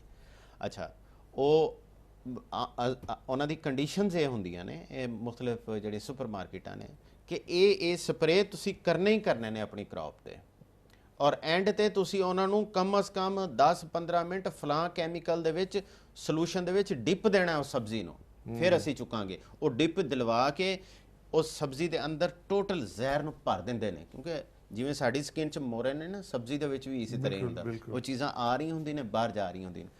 ਉਹਦੇ ਵਿੱਚ ਸੁਪਰ ਮਾਰਕੀਟਾਂ ਦਾ ਬੈਨੀਫਿਟ ਕੀ ਹੁੰਦਾ ਕਿ ਜਦੋਂ ਉਹ ਸਬਜ਼ੀ ਅੰਦਰੋਂ ਟੋਟਲ ਮਰ ਜਾਂਦੀ ਹੈ ਨਾ, ਉਹ ਫਿਰ ਗਲਦੀ ਵੀ ਨਹੀਂ ਹੈ। ਉਹ ਸ਼ੈਲਫ ਤੇ ਉਹਦੀ ਉਹ ਵੈਜੀਟੇਬਲ ਵਾਲੇ ਦੀ ਉਹ ਸੁਪਰ ਮਾਰਕੀਟ ਦੀ ਸ਼ੈਲਫ ਤੇ 2 ਹਫ਼ਤੇ ਪਈ ਰਹੇਗੀ, ਉਹਨੂੰ ਕੁਝ ਵੀ ਨਹੀਂ ਹੋਏਗਾ, ਕਿਉਂਕਿ ਉਹ ਡੈਡ ਹੋ ਚੁੱਕੀ ਹੈ, ਉਹ ਮਰ ਚੁੱਕੀ ਹੈ। ਜਿਹੜੀ ਜ਼ਿੰਦਾ ਸਬਜ਼ੀ ਹੋਏਗੀ, ਜਦੋਂ ਤੇ ਲਾਈਫ ਹੋਏਗੀ, ਉਹਨੂੰ ਤੁਸੀਂ ਸ਼ੈਲਫ ਤੇ ਰੱਖੋਗੇ, ਤੀਸਰੇ ਦਿਨ ਗਲਣੀ ਸ਼ੁਰੂ ਹੋ ਜਾਏਗੀ। ਬਿਲਕੁਲ, ਠੀਕ ਹੈ ਨਾ। ਉਹ ਜਾਣ ਬੁੱਝ ਕੇ ਉਹਨੂੰ ਡੈਡ ਕਰ ਦਿੰਦੇ। ਹੁਣ ਮੈਨੂੰ ਇਹ ਦੱਸੋ, ਇੱਕ ਡੈਡ ਚੀਜ਼ ਤੁਹਾਡੇ ਅੰਦਰ ਜਾਏਗੀ, ਉਹਨੇ ਤੁਹਾਨੂੰ ਲਾਈਫ ਦੇਣੀ ਹੈ, ਉਹਨੇ ਤੁਹਾਨੂੰ ਜ਼ਿੰਦਾ ਕਰਨਾ ਜਾਂ ਮਾਰਨਾ ਹੈ? ਸੋਚਣ ਦੀ ਗੱਲ ਹੈ ਨਾ। ਬੜੀ ਆਈ ਓਪਨਿੰਗ ਗੱਲਾਂ ਹੋ ਰਹੀਆਂ ਨੇ ਅੱਜ। ਓਨੈਸਟਲੀ ਬੰਦਾ ਸੋਚ ਕੇ ਨਾ ਦਿਮਾਗ ਖੁੱਲਦਾ ਕਿ ਯਾਰ ਸਬਜ਼ੀ ਡੈਡ ਕਿੱਦਾਂ ਹੋ ਸਕਦੀ, ਹੋ ਸਕਦੀ ਕਿਉਂ ਨਹੀਂ ਹੋ ਸਕਦੀ, ਕਿਉਂ ਨਹੀਂ ਹੋ ਸਕਦੀ। ਤੁਸੀਂ ਉਹਨੂੰ ਲੈ ਕੇ ਜਦੋਂ ਟੌਕਸਿਨ ਦੇ ਕੈਮੀਕਲ ਵਿੱਚ ਪਾਓਗੇ, ਉਹਦੀ ਲਾਈਫ ਖਤਮ ਹੋ ਜਾਂਦੀ। ਇੱਕ ਜ਼ਿੰਦਾ ਚੀਜ਼ ਹੈ, ਆਰਟੀਫੀਸ਼ੀਅਲ ਉਹਨੂੰ ਜਿੰਦਾ ਰੱਖਦੇ ਹੋ ਤੁਸੀਂ। ਉਹ ਕੁਝ ਵੀ ਨਹੀਂ ਰਹਿੰਦਾ। ਇਹ ਪਲਾਸਟਿਕ ਹੈ ਨਾ, ਇਹ 100 ਸਾਲ ਬਾਅਦ ਵੀ ਸਬਜ਼ ਹੀ ਹੋਏਗਾ। ਹਾਂ, ਇਹਦਾ ਕਲਰ ਖਤਮ ਨਹੀਂ ਹੋਏਗਾ। ਇਹਦਾ ਫੁੱਲ ਜਿਹੜਾ ਰੈੱਡ ਕਲਰ ਦਾ ਬਣਿਆ ਹੋਇਆ, ਇਹ ਤੇ ਆਰਟੀਫੀਸ਼ੀਅਲ ਹੈ ਨਾ, ਇਹ 100 ਸਾਲ। ਲੇਕਿਨ ਅਗਰ ਕੋਈ ਗੁਲਾਬ ਦਾ ਫੁੱਲ ਹੋਏਗਾ, ਉਹ 3 ਦਿਨ ਬਾਅਦ ਗੁੱਸਾ ਹੋ ਜਾਏਗਾ, ਠੀਕ ਹੈ ਨਾ, ਕਿਉਂਕਿ ਉਹ ਮਰਨਾ ਸ਼ੁਰੂ ਹੋ ਜਾਏਗਾ। ਉਹ ਕੱਟ ਗਿਆ ਆਪਣੇ ਪੌਦੇ ਤੋਂ, ਆਪਣੀ ਉਸ ਸੋਰਸ ਤੋਂ ਜਿੱਥੋਂ ਲਾਈਫ ਮਿਲ ਰਹੀ ਸੀ। ਜਦੋਂ ਤੁਸੀਂ ਵੈਜੀਟੇਬਲ ਪਿਕ ਕਰ ਲੈਂਦੇ ਹੋ, ਅਗਰ ਤੁਸੀਂ ਉਹਨੂੰ 2-3 ਦਿਨ ਦੇ ਅੰਦਰ ਅੰਦਰ ਕੰਜ਼ਿਊਮ ਨਹੀਂ ਕਰਦੇ ਹੋ, ਉਹ ਉਂਝ ਹੀ ਖਤਮ ਹੋਣੀ ਉਹਨੂੰ ਗਲਣਾ ਸ਼ੁਰੂ ਹੋ ਜਾਣਾ ਚਾਹੀਦਾ, ਅਗਰ ਉਹ ਪ੍ਰੋਪਰਲੀ ਆਰਗੈਨਿਕ ਹੈ। ਲੇਕਿਨ ਅਗਰ ਉਹ ਕੈਮੀਕਲ ਦੇ ਵਿੱਚ ਡਿਪ ਹੋਈ ਹੋਈ ਹੈ, ਉਹ ਤੁਹਾਡੀ ਸ਼ੈਲਫ ਤੇ 3 ਹਫ਼ਤੇ ਪਈ ਰਹੇਗੀ, ਉਹਨੂੰ ਕੁਝ ਨਹੀਂ ਹੋਏਗਾ। ਪਰ ਯਾਰ ਹੁਣ ਤੁਸੀਂ ਜਿਹੜਾ ਆਪਣਾ ਸਪੇਨ 'ਚ ਕਰਦੇ ਹੋ ਆਰਗੈਨਿਕ ਦਾ, ਇਹ ਕੀ ਇਹਦਾ ਸੀਜ਼ਨਲ ਹੁੰਦਾ, ਕਦੋਂ ਤੁਸੀਂ ਕੀ ਹਾਂਜੀ, ਅਸੀਂ ਦੇਖੋ ਨਾ, ਜਿਹੜੀਆਂ ਹੁਣ ਅੱਜ ਕੱਲ੍ਹ ਵਿੰਟਰ ਹੈ, ਸਰਦੀਆਂ ਨੇ, ਅਸੀਂ ਸਰਦੀਆਂ ਦੇ ਸਾਰੀਆਂ ਚੀਜ਼ਾਂ ਲਗਾਈਆਂ ਹੋਈਆਂ ਨੇ, ਜਿਵੇਂ ਸਫੈਦ ਫੁੱਲ ਗੋਭੀ ਹੈ, ਬੰਦ ਗੋਭੀ ਹੈ, ਸ਼ਲਜਮ ਹੈ, ਮੂਲੀ ਹੈ, ਮਟਰ ਹੈ, ਸਾਗ ਹੈ, ਮੇਥੀ ਹੈ, ਇਹ ਅਸੀਂ ਸਾਰੀਆਂ ਚੀਜ਼ਾਂ ਲਗਾਈਆਂ ਹੋਈਆਂ ਨੇ, ਸਬਜ਼ ਮਿਰਚ ਹੈ, ਟਮਾਟਰ ਨੇ। ਫਿਰ ਜੋ ਹੀ ਹੁਣ ਮਸਲਨ ਸ਼ੁਰੂ ਹੋਏਗਾ ਮਾਰਚ, ਇਹਦੇ ਵਿੱਚ ਫਿਰ ਗਰਮੀਆਂ ਦੀ ਸ਼ੁਰੂ ਹੋ ਜਾਣਗੀਆਂ। ਫਿਰ ਅਸੀਂ ਅਪ੍ਰੈਲ ਤੋਂ ਭਿੰਡੀ ਹੈ, ਤੋਰੀ ਹੈ, ਕੱਦੂ ਨੇ, ਕਰੇਲੇ ਨੇ, ਟਿੰਡੇ ਨੇ, ਇਹ ਗਰਮੀਆਂ ਦੀ ਅਸੀਂ ਸ਼ੁਰੂ ਕਰ ਦਿਆਂਗੇ। ਔਰ ਹਰ ਵੈਦਰ ਦੀ ਸਬਜ਼ੀ ਦੀ ਆਪਣੀ ਆਪਣੀ ਉਸ ਹਿਸਾਬ ਦੇ ਨਾਲ ਤਾਸੀਰ ਹੁੰਦੀ ਹੈ, ਇਫੈਕਟ ਹੁੰਦਾ ਹੈ ਬੋਡੀ। ਬਿਲਕੁਲ ਬਿਲਕੁਲ, ਹੈ ਨਾ। ਅਸੀਂ ਜਿਵੇਂ ਤੁਹਾਨੂੰ ਕਿਹਾ ਸੀ ਕਿ ਅਸੀਂ ਤੇ ਹੋਰ ਵੀ, ਜਿਵੇਂ ਪਿਛਲੇ ਵੀਕ 'ਚ ਗਾਲਬਨ ਦੀਦਾਰ ਸਿੰਘ ਹੋਰਾਂ ਨਾਲ ਵੀ ਗੱਲ ਹੋਈ ਸੀ, ਔਰ ਉਹਨਾਂ ਨੇ 2 ਬੜੀ ਸੁਪਰ ਗ੍ਰੇਨਸ ਦਾ ਨਾਂ ਲਿਆ ਸੀ, ਇੱਕ ਕੁਦਰੀ ਸੀ, ਇੱਕ ਕੰਗਨੀ ਸੀ। ਉਹ ਕੁਦਰੀ ਔਰ ਕੰਗਨੀ ਵੀ ਅਸੀਂ ਲਗਾ ਰਹੇ ਹਾਂ, ਇੰਡੀਆ ਦੀਆਂ ਕ੍ਰੌਪਸ ਨੇ, ਇਹਨਾਂ ਤੇ ਕੋਈ ਸਪਰੇ ਨਹੀਂ ਹੁੰਦਾ, ਠੀਕ ਹੈ ਨਾ। ਸਾਡੇ ਕੋਲ ਐਡਵਾਂਟੇਜ ਇਹ ਹੋਏਗਾ ਲਗਾਉਣ ਦਾ ਕਿ ਅਸੀਂ ਨਿਊਟ੍ਰੀਐਂਟ ਵੀ ਆਪਣੀ ਜ਼ਮੀਨ 'ਚ ਦੇ ਰਹੇ ਹਾਂ, ਬਿਲਕੁਲ ਅਸੀਂ ਉਹਦੇ ਤੇ ਐਕਸਪੈਰੀਮੈਂਟ ਵੀ ਮੁਖਤਲਿਫ ਕਰ ਰਹੇ ਹਾਂ। ਹੁਣ ਮੈਨੂੰ ਸ਼ੌਕ ਪੈ ਗਿਆ ਨਾ ਇਸ ਚੀਜ਼ ਦਾ, ਮੈਂ ਆਪਣੀ ਹੁਣ ਤੁਹਾਨੂੰ ਦੱਸਿਆ ਨਾ, ਹੁਣ ਮੈਂ ਇੱਕ ਕਣਕ ਉਗਾ ਰਿਹਾ ਵਾਂ ਉੱਥੇ, ਔਰ ਉਹਨੂੰ ਇਸ ਤਰੀਕੇ ਨਾਲ ਉਗਾ ਰਹੇ ਹਾਂ ਅਸੀਂ, ਉਹਦੇ ਤੇ ਇਹੋ ਜਿਹੇ ਐਕਸਪੈਰੀਮੈਂਟ ਕਰ ਰਹੇ ਹਾਂ ਕਿ ਸਾਨੂੰ 100% ਯਕੀਨ ਹੈ ਕਿ ਉਹ ਲੋਕ ਜਿਹੜੇ ਗਲੂਟਨ ਸੈਂਸਿਟਿਵ ਹੁੰਦੇ ਨੇ, ਜਿਨ੍ਹਾਂ ਨੂੰ ਯਾਨੀ ਗਲੂਟਨ ਵਾਲੀਆਂ ਚੀਜ਼ਾਂ ਖਾ ਕੇ ਰਿਐਕਸ਼ਨ ਹੋ ਜਾਂਦਾ ਹੈ, ਉਹਨਾਂ ਨੂੰ ਮੈਂ ਚੈਲੰਜ ਨਾਲ ਦਿਆਂਗਾ, ਉਹਨਾਂ ਨੂੰ ਕਦੇ ਉਸ ਕਣਕ ਨਾਲ ਰਿਐਕਸ਼ਨ ਨਹੀਂ ਹੋਏਗਾ। ਠੀਕ ਹੈ ਨਾ, ਉਹਨੂੰ ਅਸੀਂ ਇਸ ਤਰੀਕੇ ਨਾਲ ਤਿਆਰ ਕਰ ਰਹੇ ਹਾਂ। ਤੁਸੀਂ ਯਾਨੀ ਪੌਦੇ ਦੀ ਜਿਹੜਾ ਪ੍ਰੋਪਰ ਪੋਟੈਂਸ਼ੀਅਲ ਹੈ, ਜਿਵੇਂ ਅਸੀਂ ਕਹਿੰਦੇ ਨੇ ਕਿ ਇਸ ਬੋਡੀ ਨੂੰ ਰੱਬ ਨੇ ਬੜਾ ਅਮੇਜ਼ਿੰਗ ਬਣਾਇਆ, ਇसी तरह प्लांट्स ਨੂੰ ਵੀ ਬੜਾ ਅਮੇਜ਼ਿੰਗ ਬਣਾਇਆ। ਉਹਦੇ ਅਗਰ ਉਹਦੇ ਕੋਲੋਂ ਪ੍ਰੋਪਰ ਕੈਮੀਕਲ ਤਿਆਰ ਕਰਵਾਓ ਤੁਸੀਂ, ਤੇ ਤੁਸੀਂ ਹੈਰਾਨ ਹੋ ਜਾਓਗੇ ਕਿ ਤੁਹਾਨੂੰ ਕੈਸੇ ਕੈਸੇ ਬੈਨੀਫਿਟ ਮਿਲ ਸਕਦੇ ਨੇ। ਵੈਸੇ ਕਮਾਲ ਦੀ ਗੱਲ ਹੈ, ਬੰਦੇ ਤੁਸੀਂ ਕਹਿੰਦੇ ਆਪਣੀ ਸਿਹਤ ਨੂੰ ਹੈਲਦੀ ਬਣਾਓ, ਤੁਸੀਂ ਆਪਣੇ ਫੂਲ ਫਲਦੇ ਉਹਨੂੰ ਤੁਸੀਂ ਹੈਲਦੀ ਬਣਾਉਂਦੇ ਹੋ ਖਾਣ ਤੋਂ ਪਹਿਲਾਂ, ਅਸੀਂ ਉਹਨਾਂ ਨੂੰ ਹੈਲਦੀ ਬਣਾਉਂਦੇ ਹੋ, ਫਿਰ ਅਸੀਂ ਹੈਲਦੀ ਬਣਦੇ ਹਾਂ ਨੈਚੁਰਲੀ। ਜਦੋਂ ਇਹਦੇ ਤੇ ਇੰਨਾ ਤੁਸੀਂ ਪੈਸਾ, ਇੰਨਾ ਟਾਈਮ ਸਪੈਂਡ ਕਰਕੇ, ਇੰਨੀ ਤੁਸੀਂ ਮਿੱਟੀ ਬਾਹਰੋਂ ਲਿਜਾ ਕੇ ਉਹਨਾਂ ਨੂੰ ਫਰਟੀਲਾਈਜ਼ ਦਿੰਦੇ ਹੋ ਭਾਜੀ, ਉੱਥੇ ਫਿਰ ਖਾਣ ਵਾਲੀ ਚੀਜ਼ ਹੈ, ਉੱਥੇ ਫਾਇਦਾ ਹੋਏਗਾ ਜ਼ਰੂਰ। ਉਹ ਮੈਡੀਸਨ ਹੈ, ਉਹ ਫੂਡ ਨਹੀਂ ਰਹਿੰਦੀ ਹੈ। ਮੈਡੀਸਨ ਤੁਹਾਨੂੰ ਪਲੇਅਰ ਵੀ ਮਿਲਦਾ ਹੈ, ਤੁਹਾਨੂੰ એનર્ਜੀ ਵੀ ਮਿਲਦੀ ਹੈ, ਤੁਹਾਨੂੰ ਮੈਡੀਸਨ ਵੀ ਮਿਲਦੀ ਹੈ। ਇਹ ਸਮਝਾਉਣਾ ਚਾਹ ਰਹੇ ਹਾਂ। ਇਹ ਕਦੋਂ ਕਰ ਰਹੀ ਹੈ ਹੁਣ? ਨਹੀਂ, ਇੱਥੇ ਮੇਰੇ ਆਫਿਸ ਵਾਲੇ ਇਸ ਮਾਮਲੇ ਦੱਸਣਗੇ ਇਹਦੇ ਬਾਰੇ। ਹਾਂਜੀ, ਮੈਨੂੰ ਉਹਨਾਂ ਨੂੰ ਹੀ ਪਤਾ ਇਸ ਚੀਜ਼ ਦਾ। ਹਾਂਜੀ, ਉਹਦੇ ਨਾਲ ਅਗਰ ਕਿਸੇ ਨੂੰ ਇੰਟਰਸਟ ਹੈ ਇਹਦੇ ਬਾਰੇ 'ਚ ਮਜ਼ੀਦ ਮਾਲੂਮਾਤ ਲੈਣ ਦਾ ਕਿ ਆਰਗੈਨਿਕ ਵੈਜੀਟੇਬਲ ਕੀ ਹੈ, ਇੱਥੇ ਅਸੀਂ ਥੋੜ੍ਹਾ ਜਿਹਾ ਹੁਣ ਡਰ ਗਏ ਹਾਂ ਬ੍ਰੈਕਸਿਟ ਦੇ ਮਾਮਲੇ ਦੀ ਵਜ੍ਹਾ ਨਾਲ, ਸਾਨੂੰ ਹਾਲੇ ਖੁਦ ਵੀ ਨਹੀਂ ਪਤਾ ਹੈ ਕਿ ਕੀ ਬਣੇਗਾ। ਇਹ ਮੇਰੇ ਆਫਿਸ ਵਾਲੇ ਗਾਈਡ ਕਰ ਸਕਦੇ ਨੇ ਕਿ ਉਹਦੀ ਅਵੇਲੇਬਿਲਿਟੀ ਕੀ ਹੈ, ਕਦੋਂ ਹੈ, ਕਿਵੇਂ ਹੈ। ਇਹ ਵੀ ਬੜਾ ਇੱਕ ਕਾਮਲਾ ਦੇਖੋ ਲੋ, ਹਾਲੀ ਵੈਜੀਟੇਬਲ ਦੇ ਵਿੱਚ ਵੀ ਬ੍ਰੈਕਸਿਟ ਦਾ ਵੇਟ ਕਰਨਾ ਪਏਗਾ। ਚਲੋ ਇਹ ਤਾਂ ਹਰ ਤਰ੍ਹਾਂ ਅੱਛਾ ਬੁਰਾ ਰਿਜ਼ਲਟ ਨਿਕਲਣਗੇ। ਤੇ ਡਾਕਟਰ ਸਾਹਿਬ ਅਬ ਬਹੁਤ ਅੱਛੀ ਡਿਸਕਸ਼ਨ ਹੋਈ ਅੱਜ, ਰੀਅਲੀ ਕਾਮਨ ਡਿਸਕਸ਼ਨ ਹੈਲਥ ਬਾਰੇ ਸੀਗੀ, ਬੜੀ ਅਵੇਅਰਨੈਸ ਹੋਈ ਦਿੱਤੀ ਤੁਸੀਂ, ਹੈ ਖੁਰਾਕ ਦੀ ਦਿੱਤੀ ਤੁਸੀਂ, ਬੋਡੀ ਦੀ ਦਿੱਤੀ। ਅਸੀਂ ਇਸੇ ਤਰ੍ਹਾਂ ਹਰ ਵੀਕ, ਮੈਂ ਜਿੱਦਾਂ ਸ਼ੁਰੂ 'ਚ ਦੱਸਿਆ, ਬੜੀ ਕਿਸਮਤ ਗੱਲ ਹੈ ਡਾਕਟਰ ਹੁਣ ਹਰ ਵੀਕ ਲਾਈਵ ਸ਼ੋਅ ਕਰ ਰਹੇ ਨੇ, ਤੇ ਕੋਈ ਰਿਕਾਰਡ ਨਹੀਂ ਹੈਗਾ ਪਿਛਲੇ 2-3 ਵੀਕਾਂ ਤੋਂ। ਹੁਣ ਵੀ ਅਗਲੇ 2-3 ਵੀਕਾਂ ਡਾਕਟਰ ਨੇ ਵਾਅਦਾ ਕੀਤਾ ਕਿ ਮੈਂ ਆਉਂਦਾ ਰਹਾਂਗਾ। ਔਰ ਦੇਖੋ ਕਿੰਨੀ ਆਪਣਾ ਸਿਹਤ ਨੂੰ ਵੀ ਲਾ ਕੇ ਤਕਲੀਫ ਦੇ ਕੇ ਉੱਥੇ ਕੰਮ ਕਰਦੇ ਨੇ, UK ਆਉਂਦੇ ਨੇ, ਆਪਣਾ ਸ਼ੋਅ ਕਰਦੇ ਨੇ, ਵਾਪਸ ਜਾਂਦੇ ਨੇ, ਫਿਰ ਵਾਪਸ ਆਉਂਦੇ ਨੇ। ਡਾਕਟਰ ਸਾਹਿਬ ਬਹੁਤ ਵੱਡੀ ਤੁਹਾਡੀ ਨਾ ਦੇਣ ਹੈਗੀ ਹੈ, ਬਹੁਤ ਵੱਡੀ ਦੇਣ ਹੈ, ਬਹੁਤ ਮਿਹਰਬਾਨੀ। ਲੋਕ ਐਪਰੀਸ਼ੀਏਟ ਕਰਦੇ। ਪਲੀਜ਼ ਸਟੇ ਟਿਊਨਡ, ਨੈਕਸਟ ਵੇ ਮੁਲਾਕਾਤ ਕरेंगे, तब तक रब रखा। सत श्री अकाल जी।